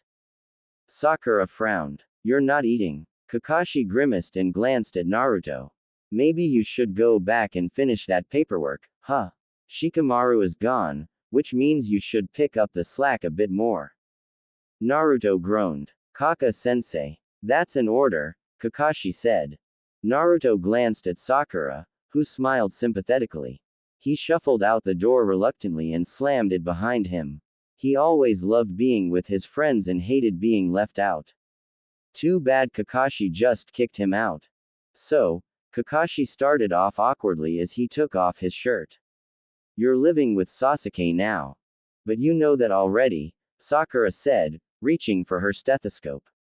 You were there when that decision was made. Kakashi nodded. And I hear that Sasuke asked you to rebuild his clan with him. Sakura hummed, pressing the stethoscope against his back. Take a deep breath for me now. Kakashi did as she said. As she removed the stethoscope, he continued, you still love him. Sakura swallowed. I do. Sakura tensed and pressed the stethoscope over his smooth chest. Inhale. Kakashi did so. But you rejected him. Kakashi exhaled. I thought you would have accepted. Sakura grinned. A lot of people still do. Isn't that why the council is trying to push us together? Kakashi's eyes narrowed. I've bought you 3 months. Use it wisely. I know, Sakura said quietly. Thank you. There was something his old pupil wasn't telling him. As Sakura peered into the fascinating depths of his ears, Kakashi couldn't help but wonder what made Sasuke feel the need to ask her now. They were adults, for sure. They were both secure financially, but for the Uchiha, money would certainly never be a problem. He was the sole inheritor of his family's fortune. He had marked off his first goal and had returned to Konoha 5 years before. Kakashi scratched his chin. Maybe he should talk with Sasuke. Try to get inside his head. Sakura, Kakashi said slowly, I haven't seen Sasuke in a while. Sakura eyed him. You want to come over? Kakashi smiled. Well, if you insist. Sakura rolled her eyes. After the morning she shared with Sasuke, it beat going home alone to him that night. Can I come too? Naruto asked excitedly, peeking his head through the crack of the door. Sakura growled. Get out. Uchiha Sasuke was used to strange things happening to him. For instance, in their genin days, Naruto had tied him up and pretended to be him for some unknown reason. Or when Kakashi decided to use his Senengarashi on Naruto. Or when he came home one day and happened to find his entire clan slaughtered by his brother. Overall, Uchiha Sasuke was definitely used to strange things happening to him. But when he opened the door of his home to find Uzumaki Hinata standing there by herself, he was perplexed. She stared at him. He stared at her. He invited her in. She entered. He started making tea. And she sat there. She just sat there. Sasuke's eyebrow twitched as the water heated up. What in the hell could Uzumaki Hinata want with him? Their only reason for speaking was the idiot. He entwined his fingers and leaned on his elbows. He stared at Hinata. She stared at him. Should Sasuke speak? What was he supposed to say? Would she even respond? They hadn't talked much. At all, actually, throughout their entire experience together. She usually just spoke with Naruto and Sakura. He had to admit they were a relatively easy pair to get along with. But Sasuke and Hinata were very similar. They just didn't talk much. And when they did, it was. The weather's nice, Hinata finally said. They sat at the table in silence. Hinata held tightly onto something small she was holding. Sasuke raised an eyebrow. Was that all she was going to say? Naruto says hello. 6 words. 2 sentences. Sasuke shot a glare at the teapot. Could it heat up any slower? I know that this visit is out of the blue, Hinata said quickly, her eyes closing from anxiety. But I wanted to talk to you. Sasuke looked at her. So, something was wrong with Naruto. He leaned back in his chair. His interest peaked. Sometimes couples miscommunicate their feelings, Hinata started off. And things aren't as black and white as we'd like. Sometimes, the lines of communication have a gap. Sasuke nodded. So, there was a communication issue between the two of them. No shocker there. The woman couldn't even start a proper conversation with Sasuke, let alone get her emotions across to someone else. But, Hinata continued, I think if we're honest with ourselves and with others, we can bridge that gap. She shot her eyes open and looked at him. If you care for someone deeply, you can overcome anything. Sasuke heard the steam coming from the spout and stood up. He grabbed the handle and poured 2 cups of tea. Setting one down in front of the Uzumaki woman, he warned her it was hot. Hinata thanked him graciously as he sat back down in silence. I guess what I'm trying to say, Hinata said, struggling to find the words she wanted to speak, is that we need to be honest with our feelings. She looked at Sasuke. No matter what. Sasuke wrapped his hands around the warm mug and brought it to his lips. He felt conflicted. On one hand, Hinata was about to confide valuable information about her relationship with Naruto to him. He could use it to help them through their issues. As much as he found others annoying, he really wanted to make sure Naruto was all right. On the other hand, the information Hinata was about to give him could hurt their friendship and her and his relationship. Sasuke took a sip of tea.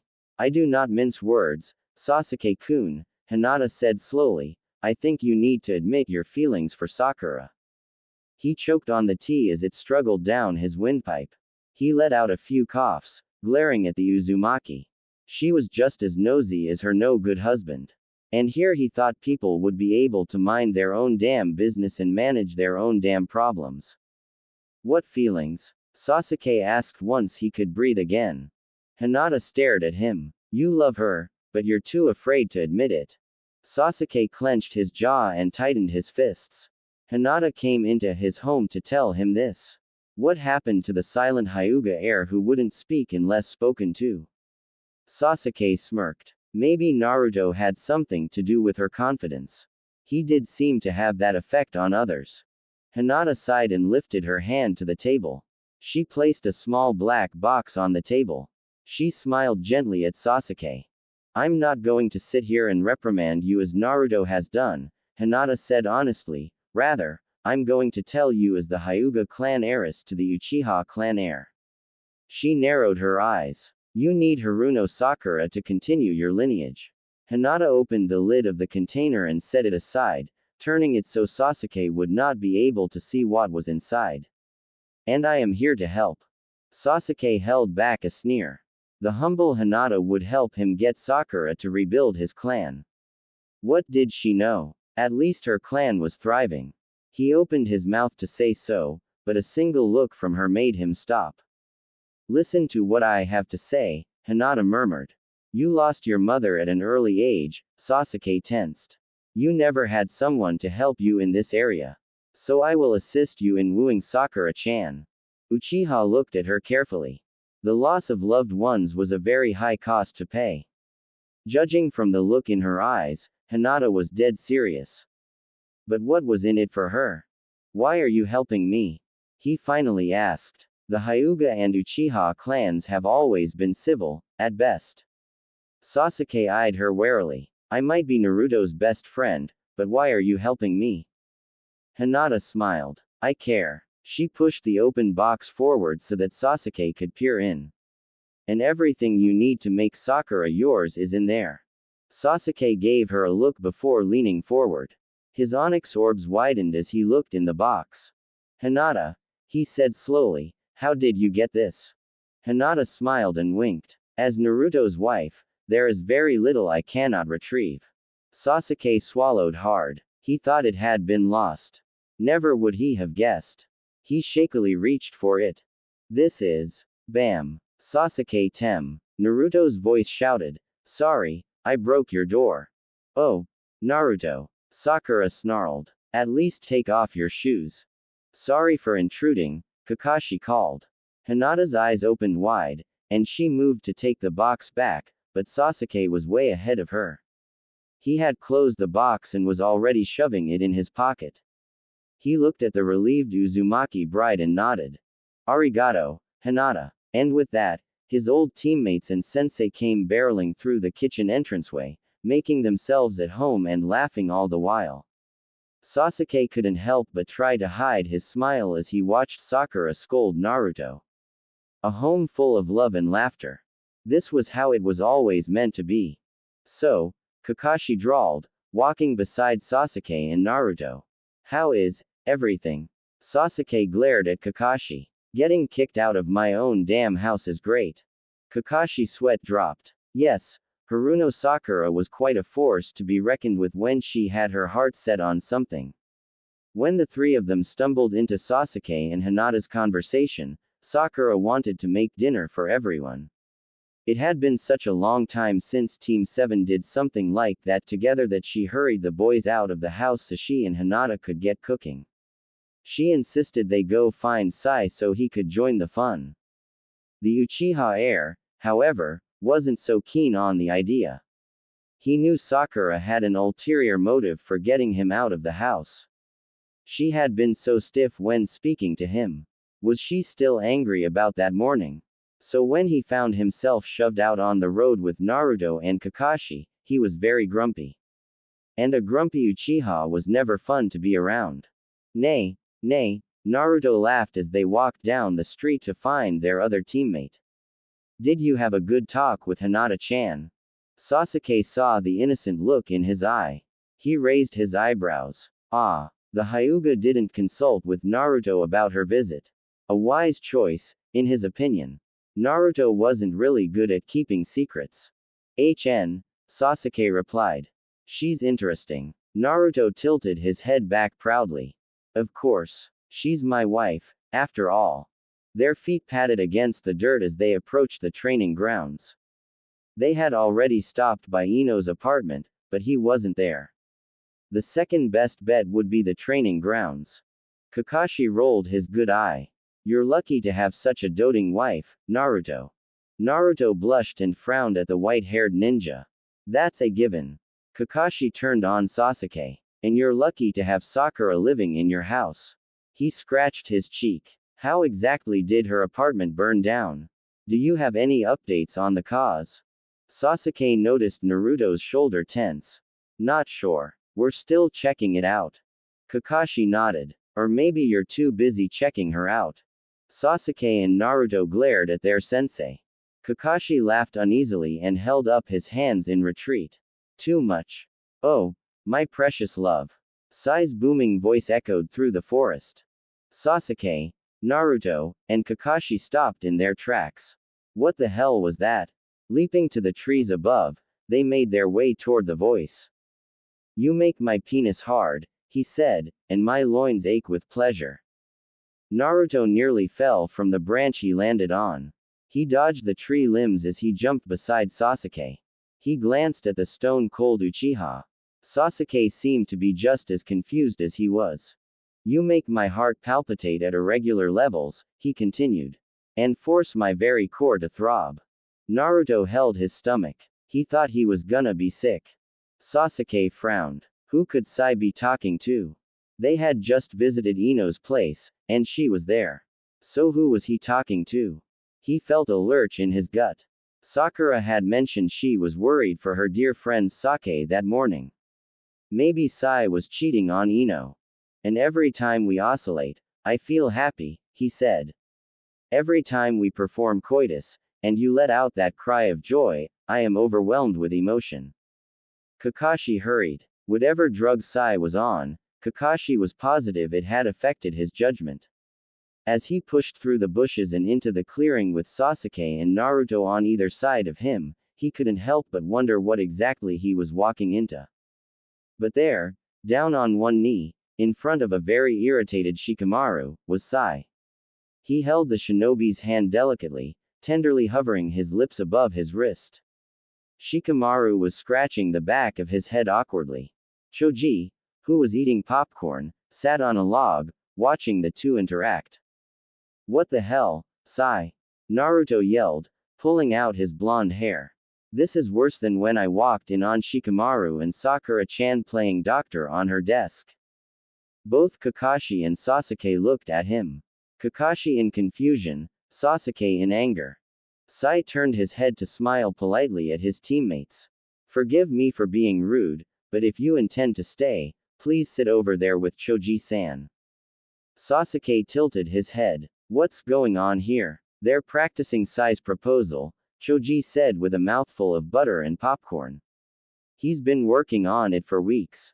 Sai sighed and stood from his kneeling position. Now we'll have to start from the top. Naruto folded his arms. Why are you practicing? Sai looked at Sasuke.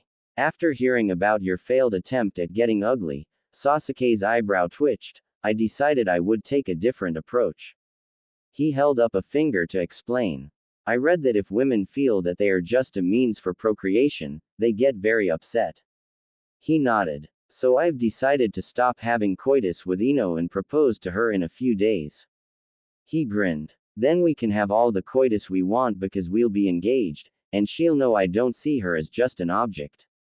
Kakashi didn't know whether to pat Sasuke on the back or high-five Sai for ripping the Uchiha to shreds in just a few sentences. He glanced at the seething Uchiha. Despite Sai's total lack of awareness, he did have a point. Sasuke needed to make Sakura know she wasn't just a means to an end. Whatever, Sasuke said grumpily, digging his hands into his pockets, just come over to my place a little. Sakura and Hinata are making dinner and want you to come. He eyed Shikamaru and Choji. You can come too. Naruto looked at Sasuke in shock. Was he actually inviting others into his dwelling? Did the bastard have a heart after all? Yo, Sasuke said to Naruto and Kakashi, we should drop by Ino's place again. He didn't have to say it out loud, but everyone heard it loud and clear. We should drop by Ino's place again, because Sakura would like it. Naruto grinned. All right, Tem, Naruto shouted, swinging an arm around Sasuke's shoulders. Baka. Get off. Who are you calling? Baka, Baka. Kakashi sighed. And these were 2 out of 3 of the best Konoha had to offer.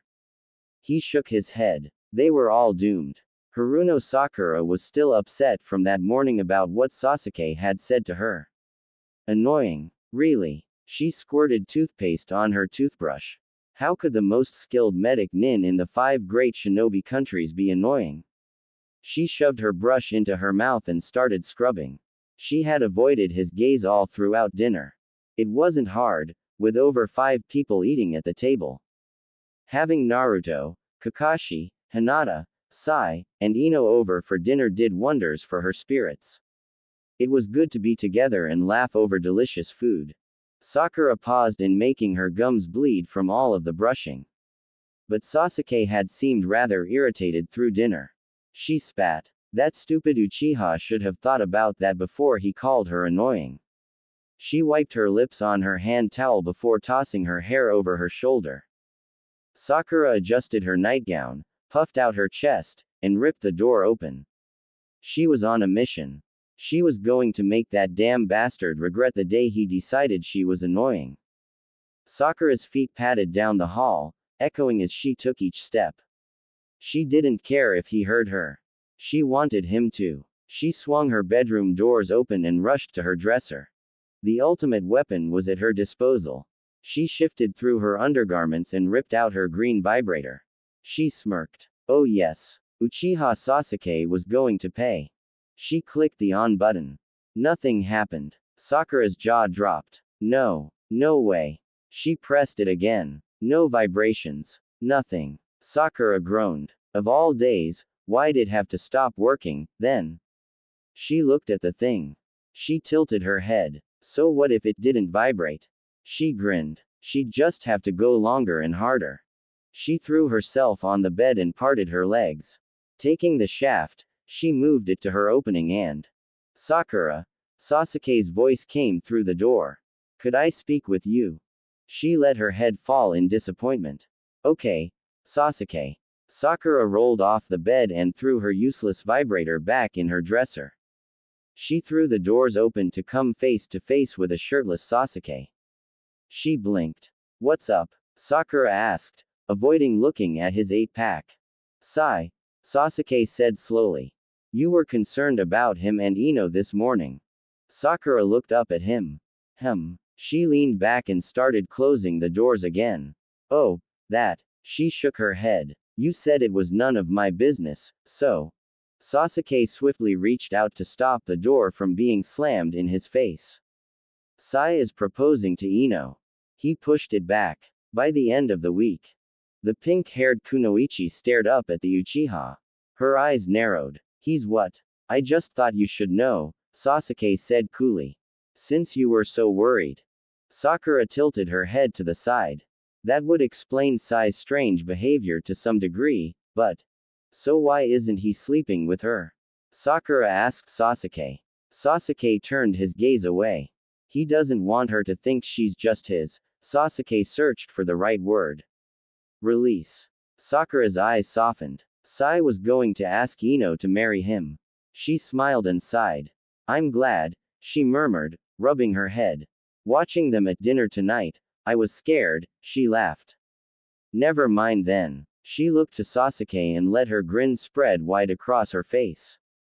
Arigato, Sasuke-kun. Sasuke nodded. They stood there for a moment. Sakura looked at him. He looked at her. He backed away. As he turned, he stopped himself.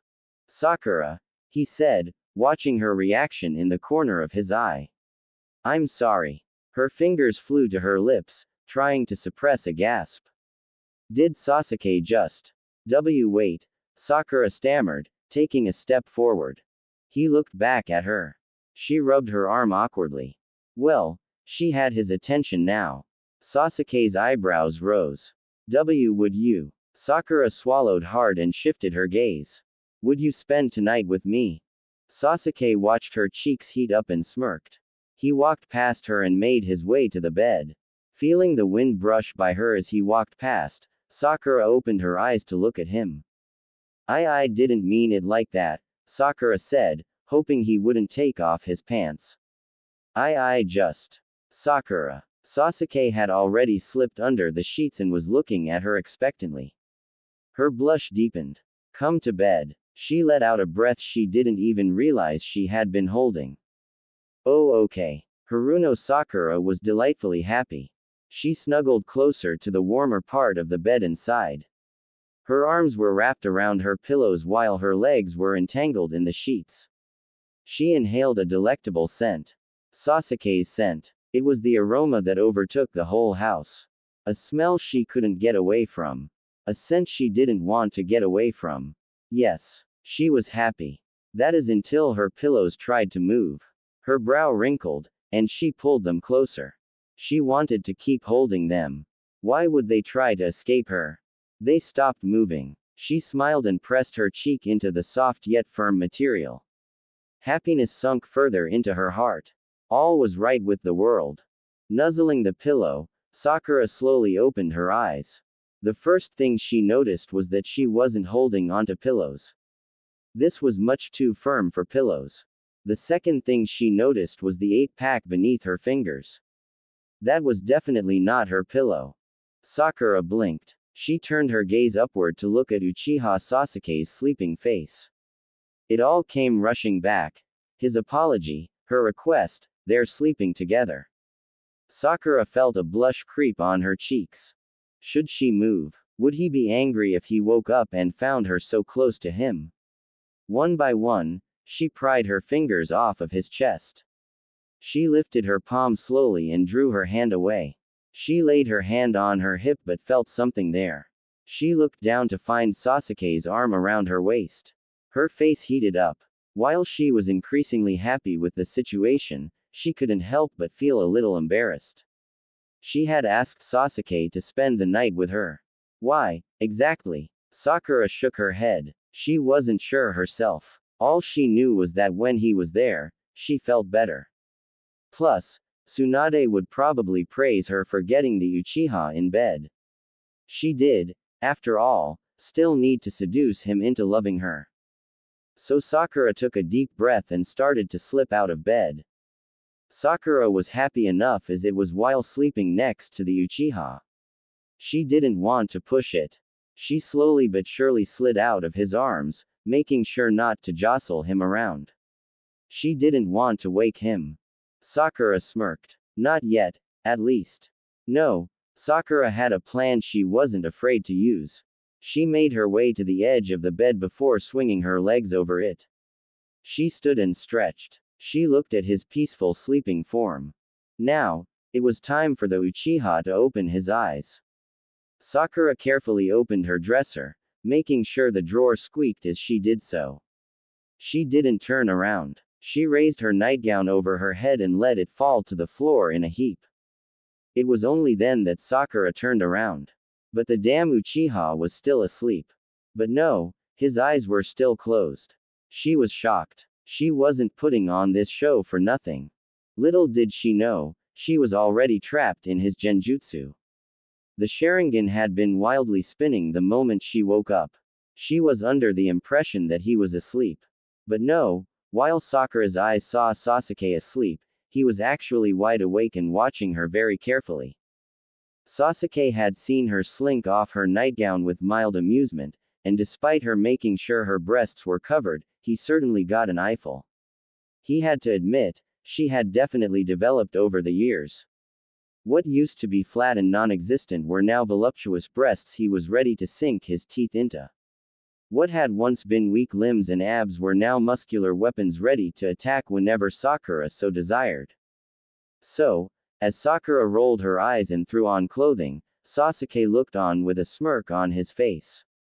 He'd eventually watch her do this without having to do so in secret, but for now. Sakura walked out of the main bedroom, turning only to close the doors. She paused. Sakura seemed exasperated for some reason, but her demeanor shouted content.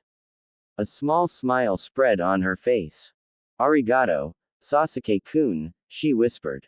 And with that, she disappeared from his sight. For now, he was happy.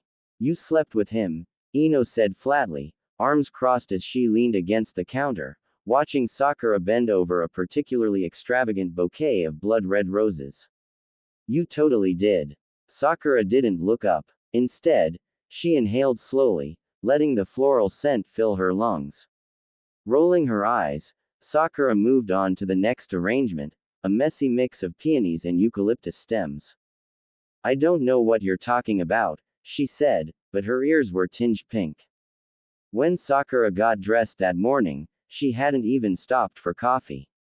She'd practically bolted out the door, arriving at Yamanaka Flowers before the open sign had even been flipped. She hadn't even knocked. Ino had raised a perfectly shaped brow at her disheveled appearance but hadn't commented yet. The shop had changed a lot since Ino took over. Gone were the outdated shelves and cluttered displays.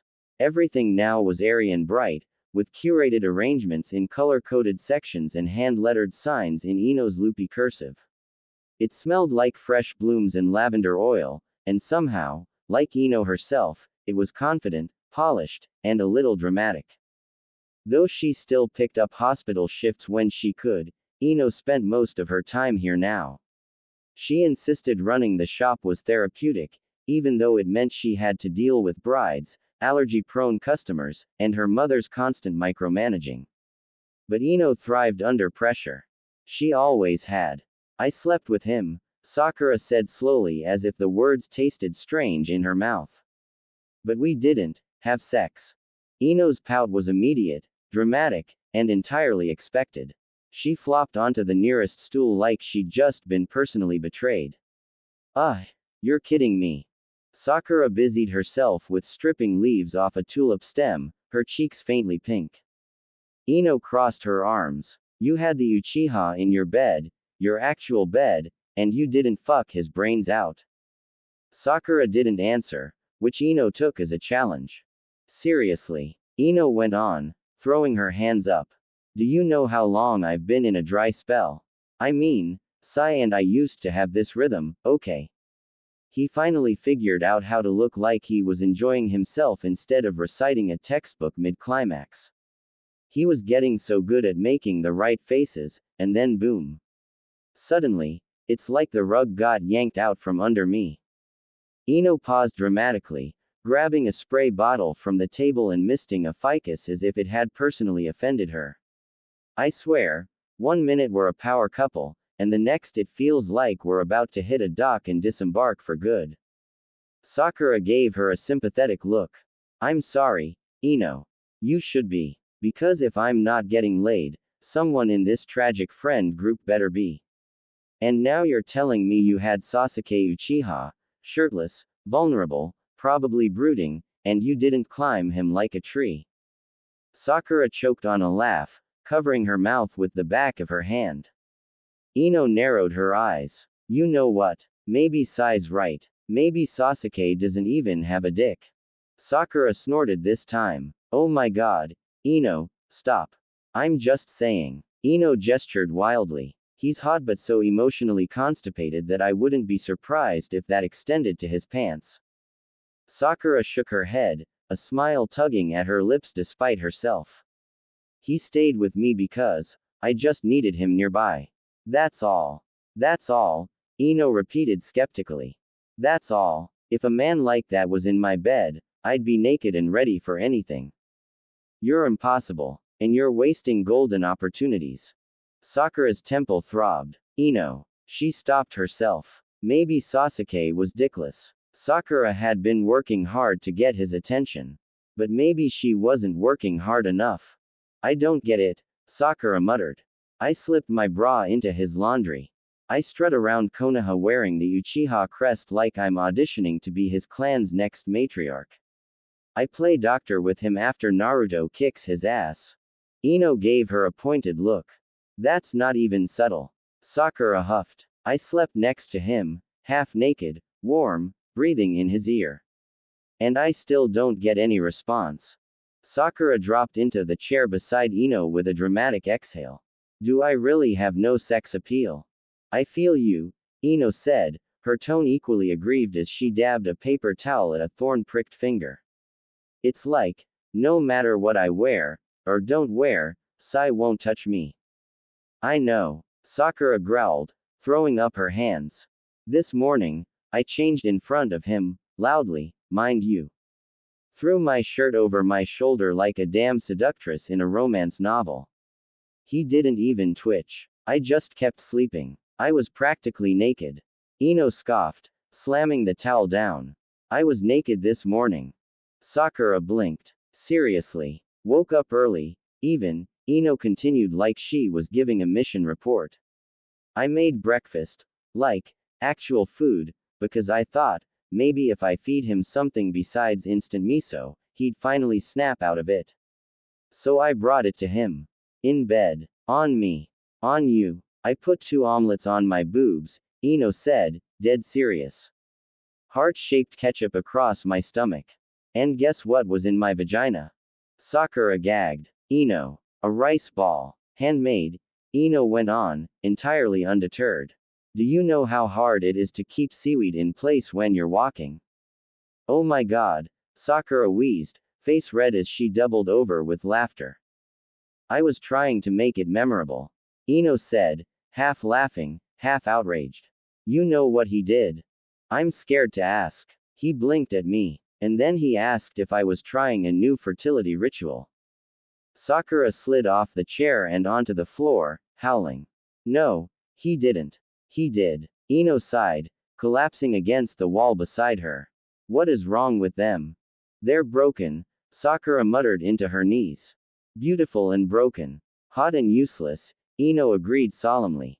Sakura knew exactly what Sai was up to.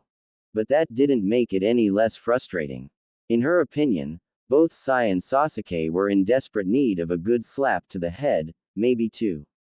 Just enough to rattle their beautifully stoic brains and knock some sense into them.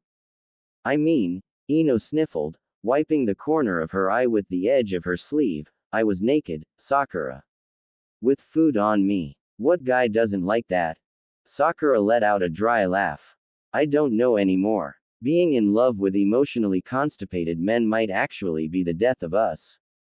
She glanced sideways at her best friend. Sai hasn't given any clues about what's going on. Ino shook her head, her jaw tightening. No, none. The words were short, simple, but they hit like a gut punch. All the humor drained out of Sakura's chest as she stared at Ino's downcast eyes. Behind that clipped response was a storm of hurt, confusion, and longing she couldn't begin to fix. And it killed her, because she knew. She knew that in just 1 week, all this pain would be worth it. Sai's bizarre distance had a purpose. A sweet, thoughtful one that made Sakura's heart ache on Ino's behalf. But the problem was, she didn't know if she could keep her mouth shut that long. When are you going to follow him? Ino asked quietly, her voice a soft crack in the silence. Sakura bit her lower lip. Right. She'd promised Ino she'd find out what Sai was up to, but Sai had also sworn her to secrecy. Ruining the surprise would destroy everything. And worse, Sasuke had helped. If she betrayed that trust. Sasuke's already done that, she admitted, more quietly than she intended. Ino's eyes snapped up, narrowing in surprise. Sasuke. Her brows drew together. Why would Sasuke trail Sai? Sakura gave a nervous laugh, scratching the back of her head. Ah, well, when the boys went looking for Sai to invite him to dinner last night, they kind of, accidentally snuck up on him. Ino leaned in, eyes wide. Really? Yes, Sakura said, practically vibrating with the pressure of keeping everything inside. And then what happened? Tell me, tell me. Sakura sighed, twisting her fingers in her lap. Well, Sasuke thinks there's nothing to worry about. That part, at least, was true. In fact, she hesitated, swallowing hard, he told me. Lie. She had to lie. He told you. Ino pressed, curious, and desperate all at once. That Sai's having a guy problem, Sakura said, nodding slowly as her voice pitched high. Ino blinked. A guy problem. Why yup. A guy problem. Ino squinted suspiciously. What kind of guy's problem? Like, is there something wrong with his dick? Sakura's brain screeched to a halt. What? No. I mean, maybe. Not medically, I don't think. Ino folded her arms, one blonde brow rising. Sakura. The pink-haired Kunoichi flailed mentally, then took a deep breath. Maybe she could give Ino a sliver of the truth. Just enough to calm her without spoiling everything. He stopped sleeping with you because he didn't want you to think he's only with you for the sex, Sakura said finally, carefully choosing each word. Ino stared, her mouth parted in realization. Oh, she whispered, blinking rapidly. Oh. And then, a laugh burst from her lips, surprised and disbelieving but full of relief. Is that all? Ino asked, tears now forming for a different reason. She shook her head and wiped her cheeks with the heel of her hand. I feel so stupid. Sakura smiled faintly, watching as the tension melted from Ino's shoulders. She didn't respond, she couldn't. Because if she opened her mouth now, the whole thing might come spilling out. And still, despite herself, a pang of envy twisted low in her chest. Because Ino knew she was loved. Sakura, on the other hand, didn't have that certainty. She had loyalty. She had proximity. She had late-night talks and shared silences and trust. But love, she wasn't so sure. Her gaze dropped to her hands. Sakura would just have to work harder. Make Sasuke fall in love with her. No matter what it took. Uchiha Sasuke sat at his desk in the dimly lit Konoha police headquarters. The buzz of fluorescent lights overhead blended with the muffled sounds of the village outside, but inside, it was oppressively still. His legs were stiff from being in the same position for too long, and a dull numbness crept into his feet. His head hung low, black bangs veiling the tired drag of his eyes. He exhaled sharply, shaking his head as if to rid himself of the thoughts clouding it. The morning had been wasted on distraction, mountains of paperwork, reorganizing old case files, even reopening long-forgotten investigations. None of it had worked. The ache he was trying to avoid still lingered, coiled tightly beneath his ribs. You seem relaxed. Sasuke didn't need to look up. He'd sensed him minutes ago. Yo, Kakashi, he muttered. The older shinobi perched himself on the edge of Sasuke's desk, casual and irritatingly unreadable behind his ever-present mask and lopsided eye crinkle. So, what's this I hear about you asking Sakura to rebuild the Uchiha clan with you? Sasuke tensed slightly. His posture remained still, but a flicker of something dangerous sparked in his eye. Are you really that desperate to fulfill your second goal? Kakashi asked lightly. Sasuke sat up and stretched his arms, rolling his neck as if warding off a brewing storm. It's none of your concern. Kakashi gave a lazy sigh as if he'd expected the dodge. Yeah, I figured you'd say that. He stood, brushing imaginary dust from his flak jacket. She did reject you, after all. A muscle ticked in Sasuke's temple. Idiots. Every single one of them. But what I don't get, Kakashi continued, stepping around the desk, is why now? It's been 5 years since you returned to the village. You had time. Time to ease into things. To earn her trust again. Oh, I don't know, take her on a date. He arched his brow. Instead, you ghost her for years and then drop the biggest bomb of her life in her lap. Sasuke's jaw flexed. You wouldn't understand. No, probably not, Kakashi agreed easily. But I do understand fighting. And Sasuke, whatever this is one battle you are losing. Sasuke's eyes flashed, but he said nothing. How did you even ask her? Kakashi pressed. Sasuke shifted in his chair. I didn't ask. Kakashi blinked. You didn't ask her to help rebuild your clan. I told her I needed her help. You told her. Kakashi repeated slowly, voice climbing in disbelief. You told Haruno Sakura you needed her to rebuild your clan. Just told her. The pause that followed was agonizing. Are you insane? Kakashi asked with a low laugh. You didn't think maybe, you should start with something like, hey, I'm in love with you, or, wanna go get some soba sometime. Sasuke paled. Perhaps his tactical genius on the battlefield didn't translate to emotional warfare. Kakashi narrowed his eyes. Is she the only one? What? Is Sakura the only one you've asked? Kakashi continued. Or is Karen in line, too? Maybe someone from Kumogakure. Harem it up and get the job done faster. Sasuke's fists clenched against the desk. Of course, Sakura is the only one. Does she know that? Kakashi asked, tilting his head. Sasuke didn't answer. Because in his mind, she should have known. Who else could possibly be worthy of continuing the Uchiha line? It was unthinkable. But had he said that? No, you didn't tell her, Kakashi said softly. So from the outside, all she sees is the guy who left her for years, came back, barely spoke to her, and then treated her like an asset.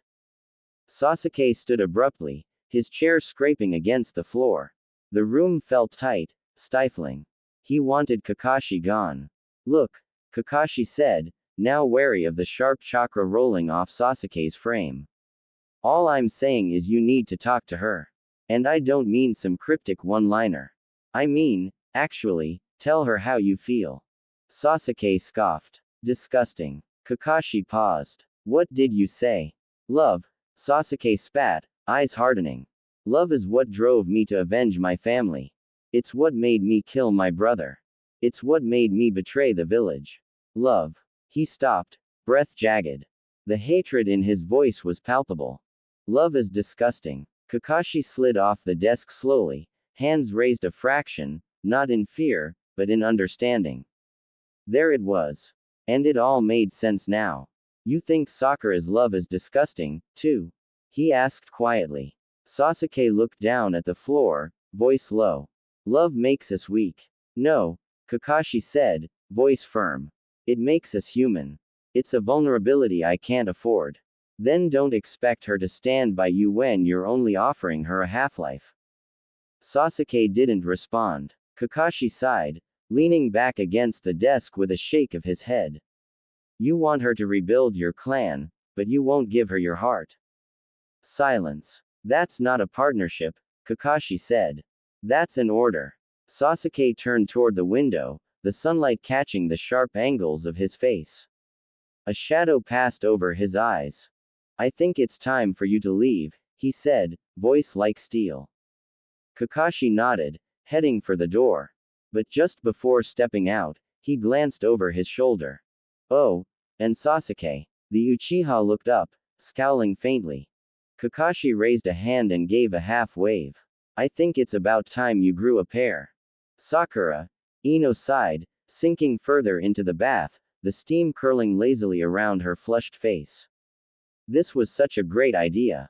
Sakura chuckled softly and rubbed the back of her neck, the hot water loosening the tightness in her shoulders. When Ino mentioned she needed to relax, Sakura didn't hesitate to suggest the local bathhouse. Between the silence, the warmth, and the sweet scent of herbal minerals soaking into her pores, it was the perfect place to unwind, and to forget, if only for a little while. She let out a deep breath and leaned back against the smooth tile wall, the tension in her chest slowly beginning to ease. As much as this outing was meant to cheer Ino up, Sakura knew she needed it just as badly. Her thoughts had been a tangled mess for weeks, months, really, and the looming weight of her situation with Sasuke was starting to crush her. Just one night of steam and silence. That was all she wanted. She dipped her head beneath the surface, letting the water rush over her ears and drown the world out. For a moment, there was peace, no murmurs of duty, no whispers of longing. Just nothingness. Then, she resurfaced with a flick of her hair, the droplets cascading off her like diamonds. Ino, as usual, didn't hesitate to break the quiet. So, the blonde said contemplatively, swimming toward the edge of the bath, what do you think made Sai stop having sex with me? Sakura blinked, startled by the bluntness. She tapped the side of her head to knock the water from her ears, making sure she heard that right. A man doesn't just stop having sex with you randomly, Ino continued, clinging to the edge of the bath with a small frown. There has to be a reason, right? Sakura raised an eyebrow. Men are idiots. Who knows? Sakura said with a wry grin, though her stomach twisted. Sai was going to propose. That was what Sasuke had told her, right? Maybe he was nervous. Maybe he was trying to be respectful. Or maybe. But how'd he get the idea? Ino mused, half to herself. Sakura didn't answer right away. She was too busy trying to connect the dots. Was it possible Sai had picked up on something that made him hesitant? You don't think he? Ino trailed off, her expression tightening with unease. Her blue eyes flicked to Sakura's face, uncertain. Sakura narrowed her gaze. You don't think he what, Ino? Ino swallowed, suddenly looking like she regretted bringing it up. It's nothing. The way she dodged the question set off alarm bells. Sakura glided across the water, stopping just beside her friend and leaning in close. Her emerald eyes bore into Ino's with quiet intensity. Ino, she said, voice low, what is it? I just. Ino rubbed the back of her neck, flustered. You don't think he heard about how Sasuke treated you and decided to, I don't know, go to the extreme opposite end of the spectrum? Sakura froze, staring at her. Steam drifted lazily between them as the words sank in. It sounded ridiculous at first. But the more she thought about it, the more plausible it seemed. Sai had always been logical, observant. If he had heard about how Sasuke's proposal had gone, maybe he thought withdrawing affection would make Ino want it more. That she'd take him seriously. Sakura bit her lip. How embarrassing. Her rejection had caused more than just a stir, it was now affecting her best friend's love life. Her pulse quickened. What am I saying? Ino laughed nervously, reaching out to pat her on the back. That was stupid. Forget I said anything. Sakura didn't laugh. She didn't even smile. It's not stupid, she said quietly. It makes sense. I mean, everyone knows Sasuke basically sees me as the future Uchiha matriarch.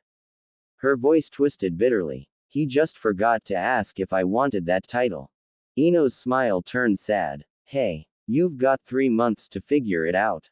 Sakura swallowed hard. And if he doesn't fall for me, her voice trembled. What do I do, Ino?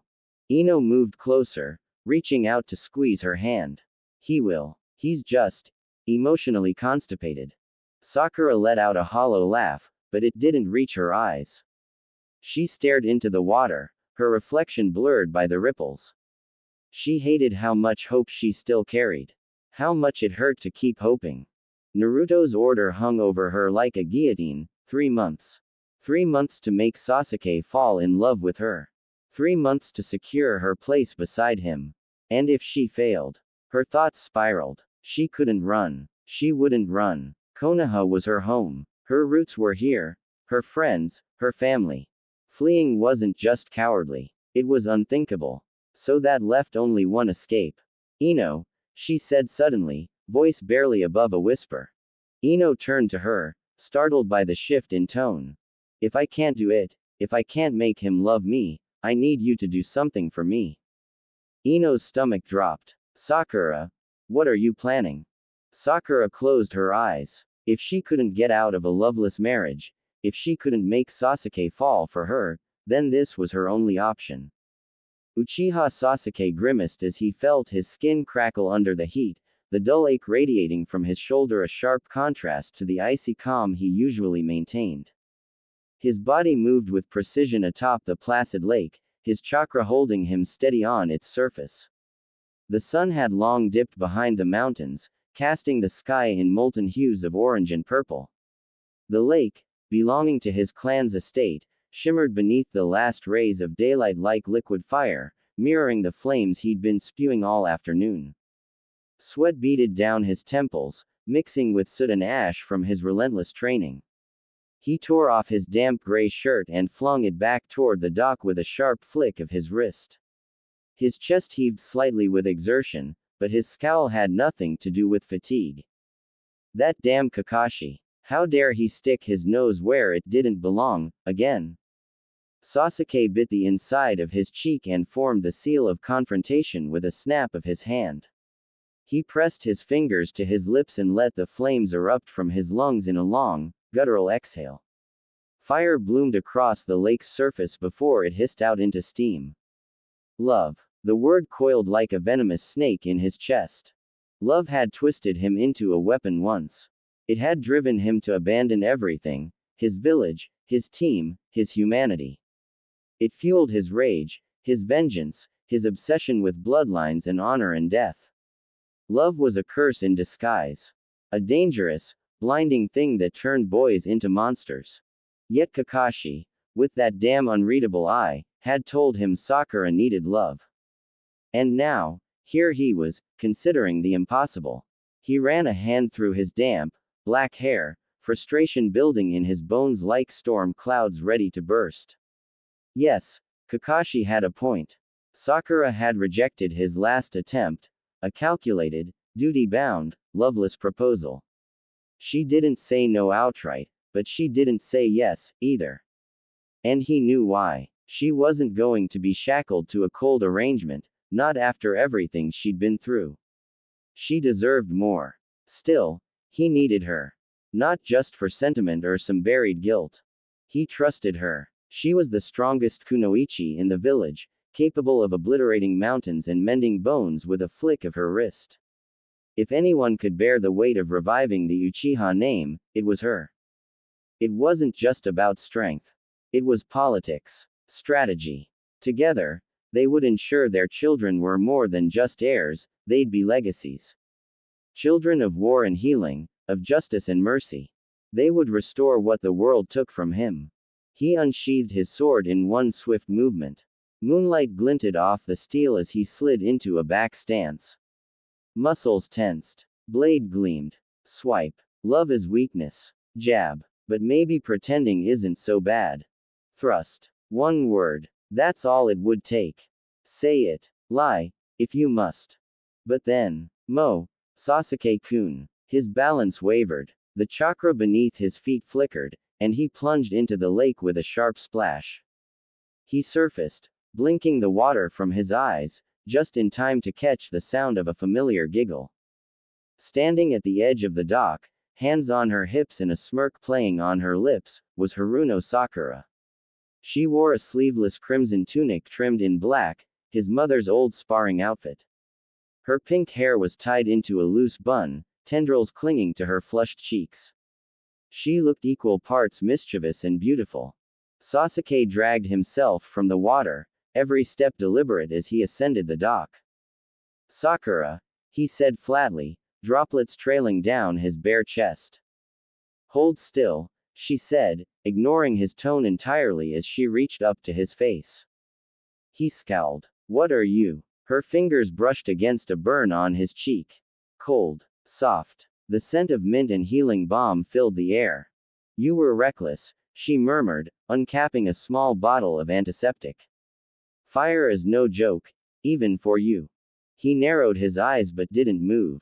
Her hands worked with practiced gentleness, dabbing and wrapping, binding him with something far stronger than gauze.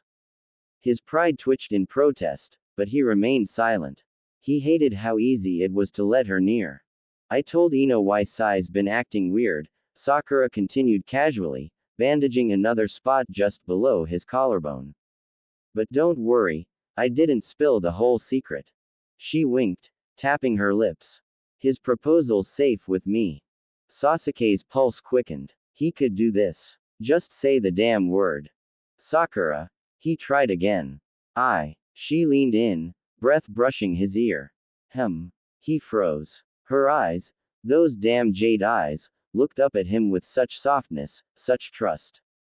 One word. Just one. He began, jaw clenching. But it caught in his throat like barbed wire. He couldn't. Not like this. Not as a lie. Arigato, he said quietly. Her smile deepened. You're welcome, she replied, hand still cradling his cheek. He swallowed thickly. Her palm was so small, yet it held his entire world. These hands, calloused but gentle, could both destroy and mend. No wonder she wore gloves in battle. These were sacred hands. I'm making stuffed tomatoes tonight, she added, turning to go. Still your favorite, right? Ah, he replied, barely above a whisper. She paused at the edge of the dock, then turned back to grin at him. Don't ruin my handiwork, or I will reapply it. And just like that, she was gone, disappearing into the manor with sunlight dancing in her wake. Sasuke stared after her. Maybe he could say it. Someday. But when he did, it would mean something. Sakura sighed, bowing low in front of the family altar. Her fingers trembled slightly as they pressed into the tatami mat. Good evening. The rows of photographs stood silent. Cold. Unchanging. The images of the deceased Uchihas gazed back at her, frozen in time, forever solemn. Sakura released herself from her bow, her knees aching, and began laying out the small wrapped rice balls she had made earlier. She placed one carefully in front of each frame. I made extras tonight, she said softly, brushing a pink strand of hair behind her ear. Dinner for Sasuke. And, for all of you. She clapped twice, her palms echoing in the otherwise silent room. She smiled gently, almost tenderly, trying to keep up the polite facade. I hope you enjoy them. But as her eyes met Makoto's portrait, her smile faltered. Her throat tightened. The ache in her chest grew unbearable. She shifted her weight forward and folded until her nose brushed the floor again. Gomen, she whispered. Her voice cracked. Makoto-san, I thought something terrible today. Sakura sat back slowly, her movements robotic. Her hands trembled in her lap. I love your son, she said, her voice small and raw. I love him with everything I have. Her breath hitched. But I'm trapped. Tears brimmed in her eyes, clinging stubbornly to her lashes before spilling down her cheeks. I have 3 months to make him love me, and if I fail, I'll marry him anyway. A loveless marriage. For duty. For honor. For the clan. She pressed her hands to her stomach, cradling it as if it already bore a child she hadn't yet conceived. But I can't bring a loveless child into this world. I won't let Sasuke carry that burden. He already carries so much. She blinked, and her tears hit the mat below. Please, Makoto-san, help me. Her body folded again, smaller this time, broken. Help me, please. I'm trying so hard. I'm doing everything I can. Her voice turned into sobs, muffled against her arm. The world you left, it's not the same anymore. It's colder, harsher. And I've spent years, trying to show him how much I love him. How can I make him love me now, when I've failed so many times before? Sakura took in a deep, shaky breath, and exhaled slowly. The incense smoke swirled around her in lazy spirals, catching in the candlelight. She sat upright, wiped her tears away with the sleeve of her kimono, and composed herself as best she could. The baked tomatoes would be done soon. Sasuke would be inside. She had to wash her face. She had to look strong again. She stood shakily and bowed one last time. As she turned to leave, a shiver crawled down her spine. The hairs on the back of her neck stood up. She paused at the entrance. Who's there? She called, her tone sharp. Her fingers hovered near the pouch on her hip out of instinct. Show yourself. Silence. Just as suddenly as the presence came, it vanished. She frowned, brushing it off. It was probably just Sasuke. Maybe she had been imagining things. She pressed her fingers lightly to the wall to steady herself as she walked down the corridor, unaware of the shadowed figure who stood concealed just beyond the archway. Watching. Sasuke. He remained hidden in the dark, listening to her footsteps fade down the hall. His jaw was clenched, his shoulders taut. He'd heard everything, and it twisted something deep inside of him. Later, after he stepped from the shower, the water still dripping down his back, Sasuke sat silently on the bed, toweling off his hair. Dinner had been painful. Sakura smiled too brightly. Talked too much. Her voice rang out like bells trying to drown the silence. And he hated it. Not because she was annoying, but because he knew. He knew why she was forcing that cheerfulness. She was hurting, suffering. Because of him. And still, she smiled at him as she placed his plate in front of him, as if he were something to be cherished. He couldn't even look her in the eye. Wrapped in a towel, he padded quietly down the hallway. Her bedroom was empty. A small ripple of confusion passed over him. He opened the door wider. Nothing. Was she walking the grounds? He turned, annoyed at himself for feeling even the slightest flicker of concern, and headed to his own room. He yanked open his dresser and tugged on a pair of pants. Then he turned, and paused. She was there, asleep, in his bed. Her pink hair sprawled across his pillow, fingers curled lightly against the fabric of his sheets. Peaceful, vulnerable, beautiful. Sasuke moved quietly to the bed and sat beside her. For a long moment, he just stared at her, taking in the rise and fall of her chest. He reached out, his fingers brushing her cheek. So soft, so warm. Maybe, Maybe he could try. He leaned in slightly, just to be closer to her. Her breath was steady, slow. He didn't deserve this kind of devotion. This kind of love. But maybe he was already feeling it too. Maybe he was just too damn afraid to admit it. The light clicked off with a quiet snap. And Sasuke lay beside her in the dark, unsure if it was her warmth he was drawn to, or the fact that, for the first time in his life, he wasn't alone. Haruno Sakura stared up at the ceiling of Sasuke's bedroom, a strange cocktail of emotion swirling in her chest. The first was contentment, a rare, fleeting warmth that bloomed in her heart. The other side of the bed was rumpled, his scent lingering like a phantom in the cotton sheets. A few strands of his jet black hair lay curled against the pillow, soft evidence that he had, in fact, slept beside her. The mattress was still warm. That warmth, like him, was subtle but grounding. She rolled over, burying her face in the pillow, inhaling deeply. It smelled like him, clean, smoky, and maddeningly addictive. The second feeling was frustration. Her fingers curled into the sheets as she sat up, glaring down at the outfit she'd carefully chosen the night before. The silky black slip clung to her in all the right places, a seductive number borrowed from Makoto's old chest of keepsakes. The hem barely brushed her thighs, scandalously short.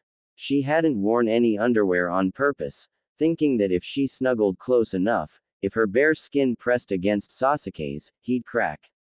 He'd let go of that control, just for a moment, and finally wanted her. But no, Sakura groaned, dragging her hand down her face. She had fallen asleep before he even got out of the shower. Seduction mission failed. Completely and embarrassingly failed. Sakura muttered a curse under her breath. Who falls asleep in the middle of trying to seduce the most emotionally unavailable man in Konoha? In hindsight, she probably should have prepared better. Not that she had much experience. Sure, she had training in seduction tactics, but theory and actual execution were very different beasts, especially when the target was Sasuke Uchiha. Maybe she needed help. Sakura sat up straighter, stretching her arms over her head as an idea sparked. Kurenai, the graceful, composed genjutsu mistress, had plenty of experience back in her day. Even now, as a mother, she surely hadn't forgotten the art of persuasion. Tsunade was an option, too, but something about asking your pseudo-mother figure how to seduce a man felt deeply wrong. Ino. Sakura loved her like a sister, but the blonde would never let her live it down. Yeah, Kurenai was definitely the best choice. She glanced at the clock on the dresser and blinked. Late. Really late. No wonder the house was so quiet. She rubbed the back of her neck sheepishly, then shuffled out of bed and headed for the kitchen. Her stomach growled in protest with each step. But something smelled good.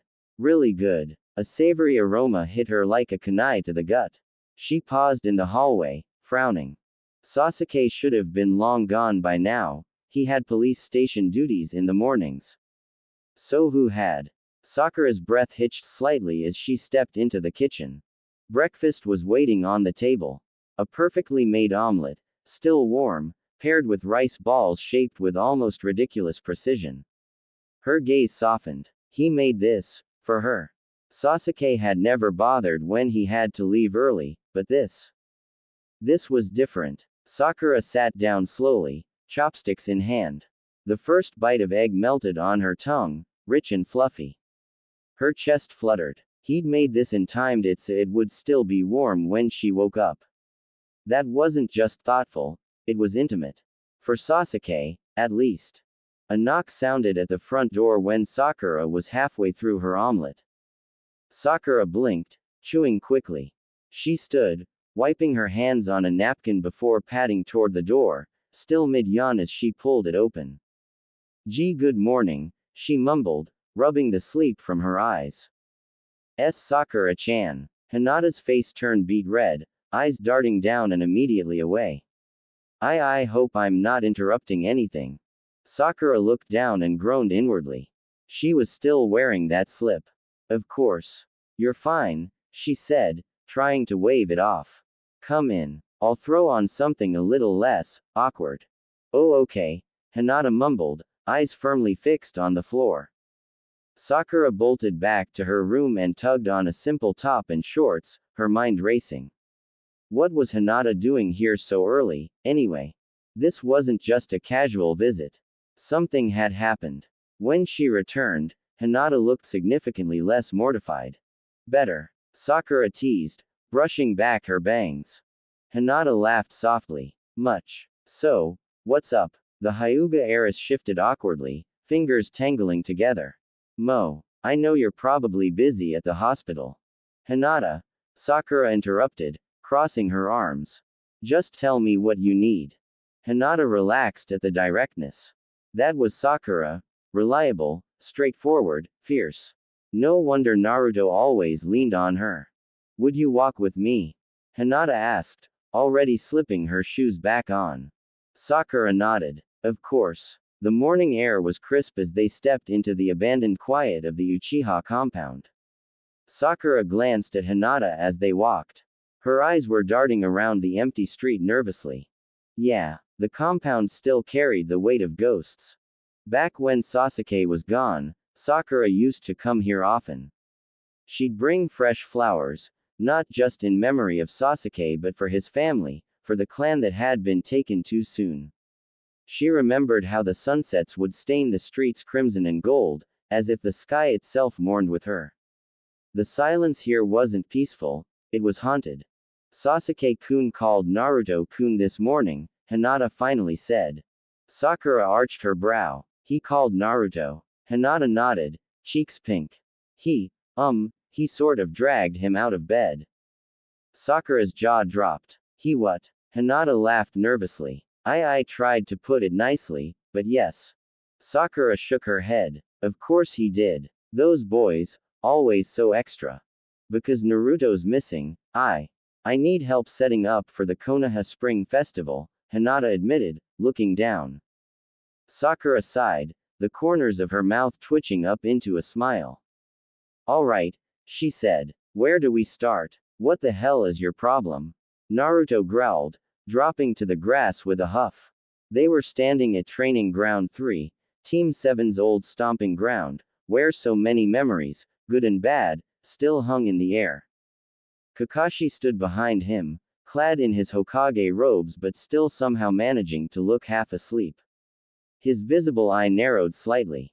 Beside him, Sai adjusted his collar, observing Sasuke with a tilted head, calm as ever. Sasuke, however, was pacing. And that was strange. Sasuke never paced. The Uchiha had the emotional expressiveness of a brick wall and the movement patterns of a ninja trained by death itself, controlled, calculated, and eerily quiet. But today, he was walking in agitated circles like a caged panther, his jaw clenched so tightly it looked like it might snap. He had woken that morning with his arms around Sakura.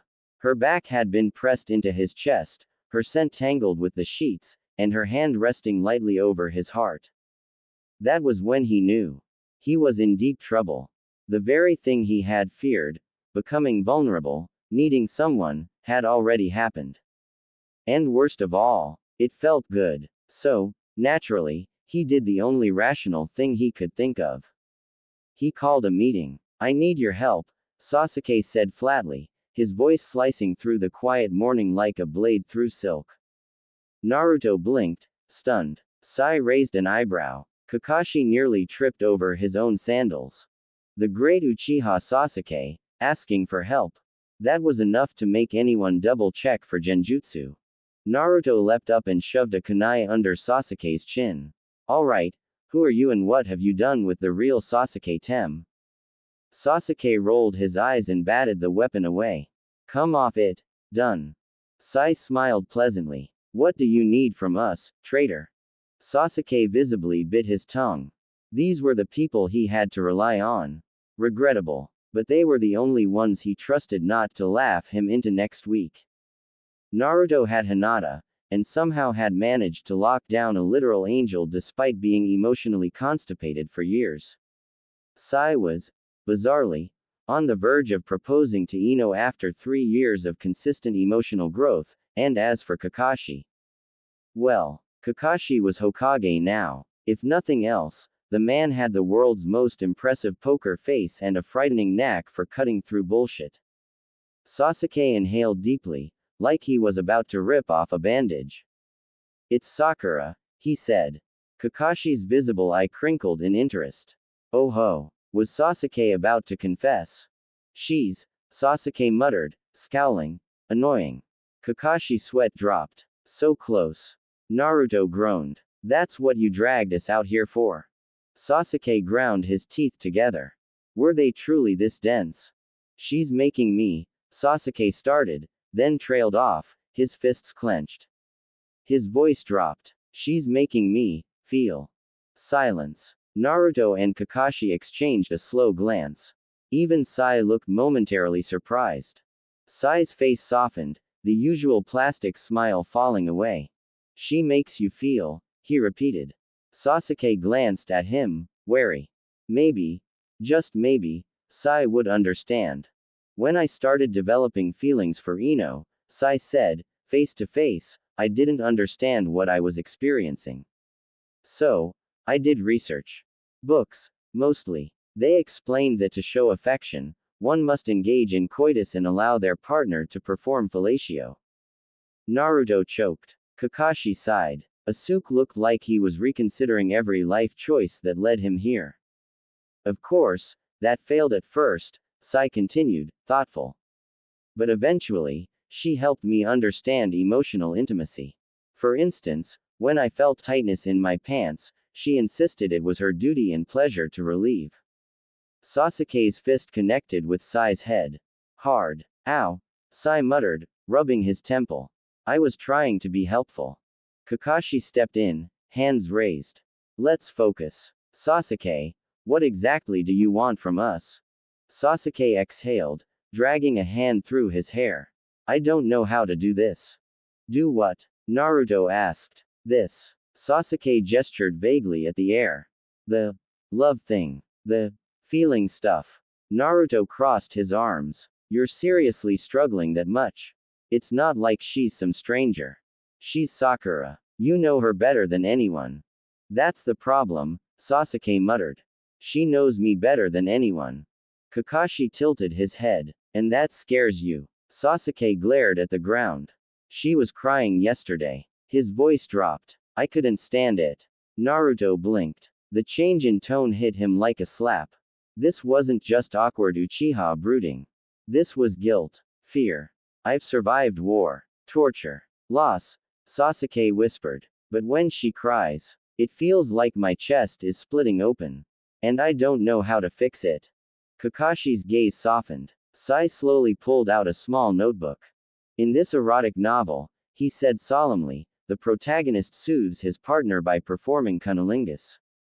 Sasuke's fist connected with his head again. Enough books, Sasuke growled. I'm asking you three idiots how to be a human being. Have some damn respect. Naruto scratched the back of his neck. Look, when I finally figured it out with Hinata, it wasn't because I said something profound.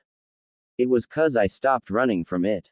Sasuke frowned. You don't need to say everything, Tem, Naruto added. But you do need to say something. Kakashi nodded. Showing her you care doesn't have to be dramatic. She's loved you through worse. Just be real with her. Be honest. Sasuke hesitated. What if I mess it up? Sai, for once, didn't smile. Then you try again. There was a pause. Fine, Sasuke muttered, almost too quietly to hear. I'll try. Kakashi's visible eye crinkled with pride. Good. And if that doesn't work, Sai said seriously, I have a very detailed diagram of female pleasure zones. No, all three of them shouted. Sasuke exhaled deeply, rubbing his temple. This was going to be a long damn day. The future Hokage wants ramen, Sakura repeated slowly, watching as Tsuki's and Ayame's eyes widened in unison. A whole ton of it for the festival. Hinata stood patiently behind her, though her hands wrung nervously at the hem of her sleeve. She and Sakura had been racing across Konoha since early morning, coordinating final preparations for the Konoha Spring Festival. There were just under 7 days left, and every inch of the village buzzed with activity. With the amount of chakra they'd burned transporting from one end of the village to the next, checking vendors, scolding lazy genin, hauling crates, and managing supply drop-offs, it was a miracle either of them were still standing. Sakura had the added pressure of popping into the hospital every hour to ensure her team wasn't floundering mid-surgery. And if they were, she had to roll up her sleeves, drain herself a little more, and rush back to the chaos. Needless to say, they were long past due for a break. Hi, Tuki exclaimed, already pulling out his notepad. We'll get a double batch going, no, triple. Anything for the next Hokage. Sakura gave a weary nod, barely mustering the energy to smile. Ayame glanced at her with concern, noting the slumped shoulders, faint eye bags, and chakra-depleted aura radiating from both kunoichi. Would you like a free sample? Ayame offered kindly, already ladling broth into a pair of bowls. Hi, Sakura and Hinata exclaimed in unison, dragging themselves onto the stools like they'd survived a war. Foreheads thudded against the countertop. They glanced at one another and broke into breathless, delirious giggles. Nay, Sakura-chan, Hinata chuckled through a yawn, what are we even laughing about? I have no clue, Sakura murmured, groaning as she rubbed at her temples. I'm just so damn tired. This feels worse than my 48-hour shift during that outbreak last winter. Maybe it was the banner mission, Hinata muttered sleepily. We spent way too long trying to line them up just right. There's no way you could have done this alone, Sakura sighed. I can't believe Sasuke just dragged Naruto off this morning. It must have been important, Hinata said softly, eyes darting away. Sakura narrowed her eyes. Did Sasuke mention anything to you when he kidnapped Naruto from your bed? Hinata paled. She didn't want to lie, but she definitely wasn't about to admit Sasuke had said he wanted to talk about Sakura. And no, she stammered. He didn't say anything. Sakura gave her a long look but decided to let it go as Ayame set steaming bowls in front of them. Maybe Sasuke needed Naruto's help with something at the police station. Or wanted to train. Or needed a brooding buddy session. Who knows? She slurped back the first mouthful of noodles, closing her eyes with relief. Kami, ramen really was better when you were close to collapse. She rubbed her eyes. A laparoscopic surgery was scheduled for 5, she needed to be at the hospital an hour early to prep. Maybe she could squeeze in a nap in the break room if no one tried to. Oi, 2 ramen for the legends of Team 7. Came a too loud voice from the entrance. Sakura's eyebrow twitched. Naruto blinked as he stepped into the shop with Sai beside him. Sakura-chan, Hinata, what's wrong? You both look like you lost a fight with a sleep demon. Naruto rushed to Hinata's side, slung his arms protectively around her, and brushed a strand of hair behind her ear. She smiled up at her husband lovingly. Sakura, however, was not touched by his gesture. She was pissed. Naruto, she ground out through clenched teeth. Why the hell did you ditch your assigned duties? Sai, ever the observer, tilted his head as Naruto scratched sheepishly at the back of his neck. What duties? Sakura didn't answer. She just threw a scroll at his chest. Naruto fumbled it open and scanned it, and paled. Oh crap, he yelped. That was today. Hinata-chan, I'm so sorry. I totally forgot. Hinata waved a sleepy hand. It's okay, we got most of it done. Just the bakery order left. Naruto looked like he'd been gut-punched. He turned a guilty glance toward Sakura, then hunched lower behind Hinata like a scolded puppy. Take her home, Sakura muttered, spooning more broth. We can't have the future Hokage's wife passing out into her miso. Hinata smiled at her gratefully. Arigato, Sakura-chan. Bathhouse tomorrow night. I'm holding you to it, Sakura grinned. Naruto helped Hinata to her feet and gently looped her arm over his shoulder. He gave Tsuki a thumbs up. Give my bowl to Sakura. She's earned it. Once they were gone, Sai took a seat beside her, finally able to get a word in. So, Sakura drawled, leaning on her elbow and giving him a sly look. When are you proposing to Ino? Sai blinked. Sasuke-san told you. Yup, she said, popping the pea. Ino's worried. Sai looked baffled. About what? You stopped sleeping with her, genius, Sakura deadpanned. She thought you were losing interest. I didn't want her to feel objectified, Sai said seriously, frowning. I read that if a man abstains before proposing, it shows he values her for more than her physicality. Sakura stared. And you couldn't have just said that to her. Why didn't you just talk to me about it? I would have set you straight. I thought you were supposed to keep the best friend out of the loop, Sai said, confused. That's what the book said. Something about gossip. Sakura slapped a hand to her face. Well, next time, maybe ask someone who isn't Shikamaru or Choji for relationship advice, she muttered. Anyway, she understands now. Just don't give her emotional whiplash again. Sai nodded solemnly. His ramen arrived, and he stirred it absently before speaking again. She's been acting very passionate, he said. This morning, she arranged fruit on her naked body and told me to eat it. Sakura choked. Excuse me, I was so overwhelmed, I thought my penis would explode from the pressure, Sai said calmly. Is that medically possible? Sakura slapped the counter and laughed so hard she cried. Once she caught her breath, she waved her hand. Okay, new subject before I combust. Why did Sasuke really drag Naruto off this morning? Sai straightened. I cannot disclose that. Sasuke-san and I have penises. Therefore, we are bound by the code of shared sperm to take secrets to the grave. Sakura nearly fell off her stool. What? I read about it in a book, he added seriously.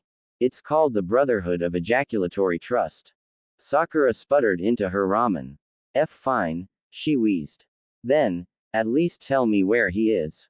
Sai beamed. He and Kakashi went to welcome Temari and Shikamaru. Temari's officially transferring to Konoha. Sakura raised an eyebrow and nodded. They're not engaged yet, but I'm calling it. Shikamaru's going to propose before the festival's over. Like me, Sai said. Tomorrow night. On Ino's old training grounds.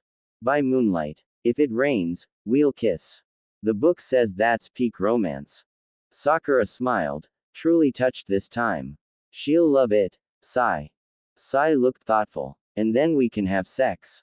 Oh my god, yes, Sakura groaned. Please. For both your sakes. Why are we going to see Shikamaru and Temari again?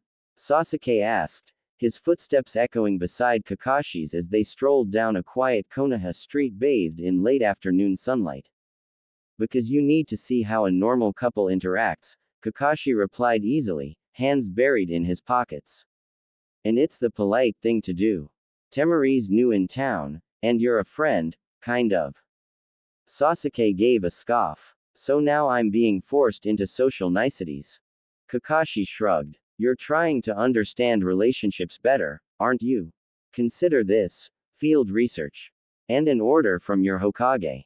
Sasuke gave an unimpressed grunt as they approached the Nara compound. Yo! Kakashi called out casually when he spotted Shikamaru outside, lifting a box off a small cart. How's the move going? Troublesome, Shikamaru muttered, eyes tired. Temari's been yelling all day. He offered a lazy nod to Sasuke. Yo! Shikamaru. Temari's voice barked from inside. Stop stalling and bring the rest in. Sasuke lifted an eyebrow. And this is your definition of a normal couple? Kakashi tilted his head toward him. Yup. Realistic. Honest. Functional. Before Sasuke could argue, Kakashi gave him a shove forward. Ask him. Sasuke stumbled a step, scowling over his shoulder. TCH. You're enjoying this too much. Absolutely, Kakashi said cheerfully.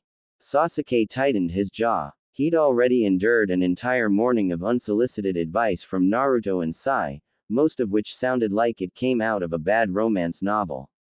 Flowers. Compliments. Respect. As if he didn't already know not to treat Sakura like a conquest.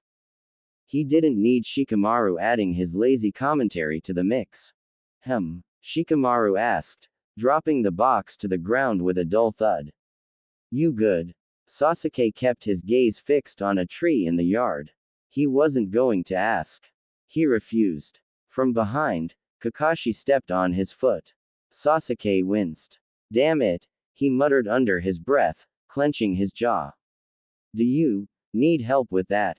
Kakashi blinked. Well, not quite what he had in mind, but it was something. Shikamaru raised an eyebrow but gave a nod. Sure. Take a box and bring it in. Almost done. He gestured to the cart, then added, we're planning dinner soon. You two want to stay? Before Sasuke could decline, Kakashi answered, yes. We'd love to. Sasuke glared at him again, but Kakashi only smiled behind his mask. There was a reason he wanted him to see this firsthand. Watching someone like Shikamaru, the most lethargic ninja in the village, building a stable relationship with someone as headstrong as Temari might just make something click for Sasuke. If he could do it, so could the Uchiha. Grudgingly, Sasuke hoisted a box and followed the others into the house. He slipped off his sandals at the entrance and stepped into the living room, setting the box down with the rest. The space still smelled of cardboard and fresh tatami. As he turned, he caught sight of something in the kitchen that made him pause. Temari was handing Shikamaru a glass of water. Their fingers brushed. He gave her a quiet, genuine smile and leaned down to kiss her on the cheek. She giggled, actual, sweet laughter that made her seem softer than she usually appeared in battle. Sasuke looked away, heart clenching. This is good, Kakashi murmured beside him. He had appeared quietly, setting his own box down. Watch carefully. Sasuke scowled but reluctantly activated his Sharingan. He focused on Temari's lips, reading them as she whispered. Aishiteru, I know I'm a bit much to deal with right now. Shikamaru placed a hand gently on her stomach. Sasuke froze. I am pregnant, after all. The words hit him like a blow to the chest. An unfamiliar sensation surged inside him, jealousy, raw and bitter. It wasn't envy over the child. It was over the intimacy, the shared life, the ease with which they loved one another. Sasuke had asked Sakura to help him rebuild his clan, his blunt, graceless way of saying he wanted a family, but she had turned him down. And now, here was Shikamaru, someone who had never seemed particularly ambitious, with everything Sasuke longed for. His fists curled at his sides. He couldn't watch this. Without a word, he turned and strode out of the house, his footsteps heavier than before. Kakashi didn't stop him. He didn't need to. Sasuke needed to feel this, to confront the truth about what was really holding him back. From the doorway, Kakashi watched him leave. He sighed, then turned his gaze back to Shikamaru and Temari. One step at a time, he murmured. Eventually, he'll figure it out. He just doesn't know how to let himself want something without trying to control it. And until Sasuke could stop seeing love as a battlefield to win or a legacy to reclaim, he'd never understand that real relationships, normal ones, were built on choice, not obligation. Haruno Sakura was utterly drained. Her chakra reserves were depleted, her limbs heavy, and her eyes stinging from hours of concentration. The laparoscopic surgery she'd just finished had been more complicated than expected, tight margins, bleeding that wouldn't stop, and a rookie nurse who kept handing her the wrong instruments. But she'd pulled it off. The patient would live. Another life saved. Another mark of a good day, or maybe just a long one.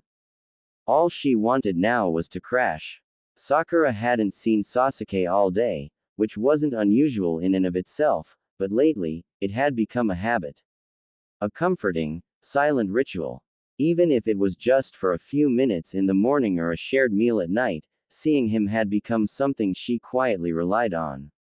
And tonight felt emptier without it. Sakura made her way through the house and stepped into his room, expecting to find him passed out. It was nearly 1 in the morning. The lights were off, the room silent. But the bed was empty. Sakura frowned. Maybe he was still out, or maybe he'd chosen to sleep elsewhere. That small pang in her chest caught her off guard. Shaking it off, Sakura turned and shuffled into her own room, her movements mechanical. She pulled her shirt over her head and unhooked her bra with the fluid, exhausted grace of someone who'd done it 1,000 times before. Both landed unceremoniously in the laundry hamper. Her skirt followed. She padded barefoot across the wooden floor, the room cloaked in darkness, and made her way to the dresser to find a sleep shirt. But the moment she opened the drawer, something in the shadows shifted. Her heart skipped. One glowing red eye blinked open in the darkness, watching her. Ayanyo, she stammered, her cheeks heating instantly as she clutched the drawer, trying to act like she hadn't just stripped down to nothing in front of a very awake Uchiha. Sorry. I didn't realize you were in here. Sasuke finished for her, his voice calm, low, and utterly unbothered. I didn't see anything. Sakura blinked. Right. Of course, he hadn't. Or at least he was saying that. She didn't know which was worse, being seen or having him lie about it to spare her embarrassment. Sakura awkwardly yanked a tank top from the drawer and slipped it on before turning toward the bed. Sasuke had already lifted the covers on her side and was looking at her expectantly. Come, he said. Her heart gave a tiny flip. Wordlessly, she climbed in beside him. The sheets were cool, smooth against her skin. Her body practically sank into the mattress with relief. How was your day? She asked around a yawn, curling into her pillow. Tiring, Sasuke admitted after a pause. His voice was quiet, and for a moment, she wasn't sure if he'd answer. I heard you spent the morning with Naruto, she said casually, eyelids drooping. Sasuke's brow twitched. Of course Hinata had mentioned that. She was left alone with the festival prep, Sakura added. She told me you dragged him out of bed. We were busy, Sasuke said evasively, propping himself up slightly on one elbow. He kept his voice steady. Guy stuff, Sakura teased, clearly not buying it. Guy stuff, he repeated, not flinching. I tried asking Sai, she muttered, turning to flush her stomach against the mattress. He said something about you two being bound by penises or, I don't know. Something insane. Sasuke closed his eyes, briefly contemplating strangling Sai with his own bizarre logic. That man should not be allowed near books without supervision. He wouldn't tell me, Sakura added with a pout, finally turning her head to look at Sasuke. Her eyes had adjusted to the dark now. She could see him clearly, shirtless, relaxed, but watching her with a strange sort of attentiveness. His eyes, now black again, were softer than she expected. Gentle, almost. You were with Hinata? He asked, redirecting. Sakura nodded, shifting so she faced him. Most of the day. I helped cover her duties while checking in at the hospital between stops. Then I had surgery. Laparoscopic. Long. She gave a tired chuckle. I think I used the last of my chakra today just to walk home. Sasuke didn't answer immediately. His gaze swept across her face, lingering on the curve of her cheek, the tired flutter of her lashes. Your eyes, Sakura murmured suddenly, her voice slurred by sleep but sincere. They're beautiful. Sasuke stiffened slightly. He blinked. What did you say? Sakura's fingers reached up before her brain caught up. She brushed his cheek with the backs of her knuckles, gently tracing the line of his jaw. Your eyes, she repeated. I meant what I said. Even when one is red and one is purple. Especially then. Sasuke's heart thudded painfully against his ribs. Her words, simple as they were, cut deeper than any jutsu.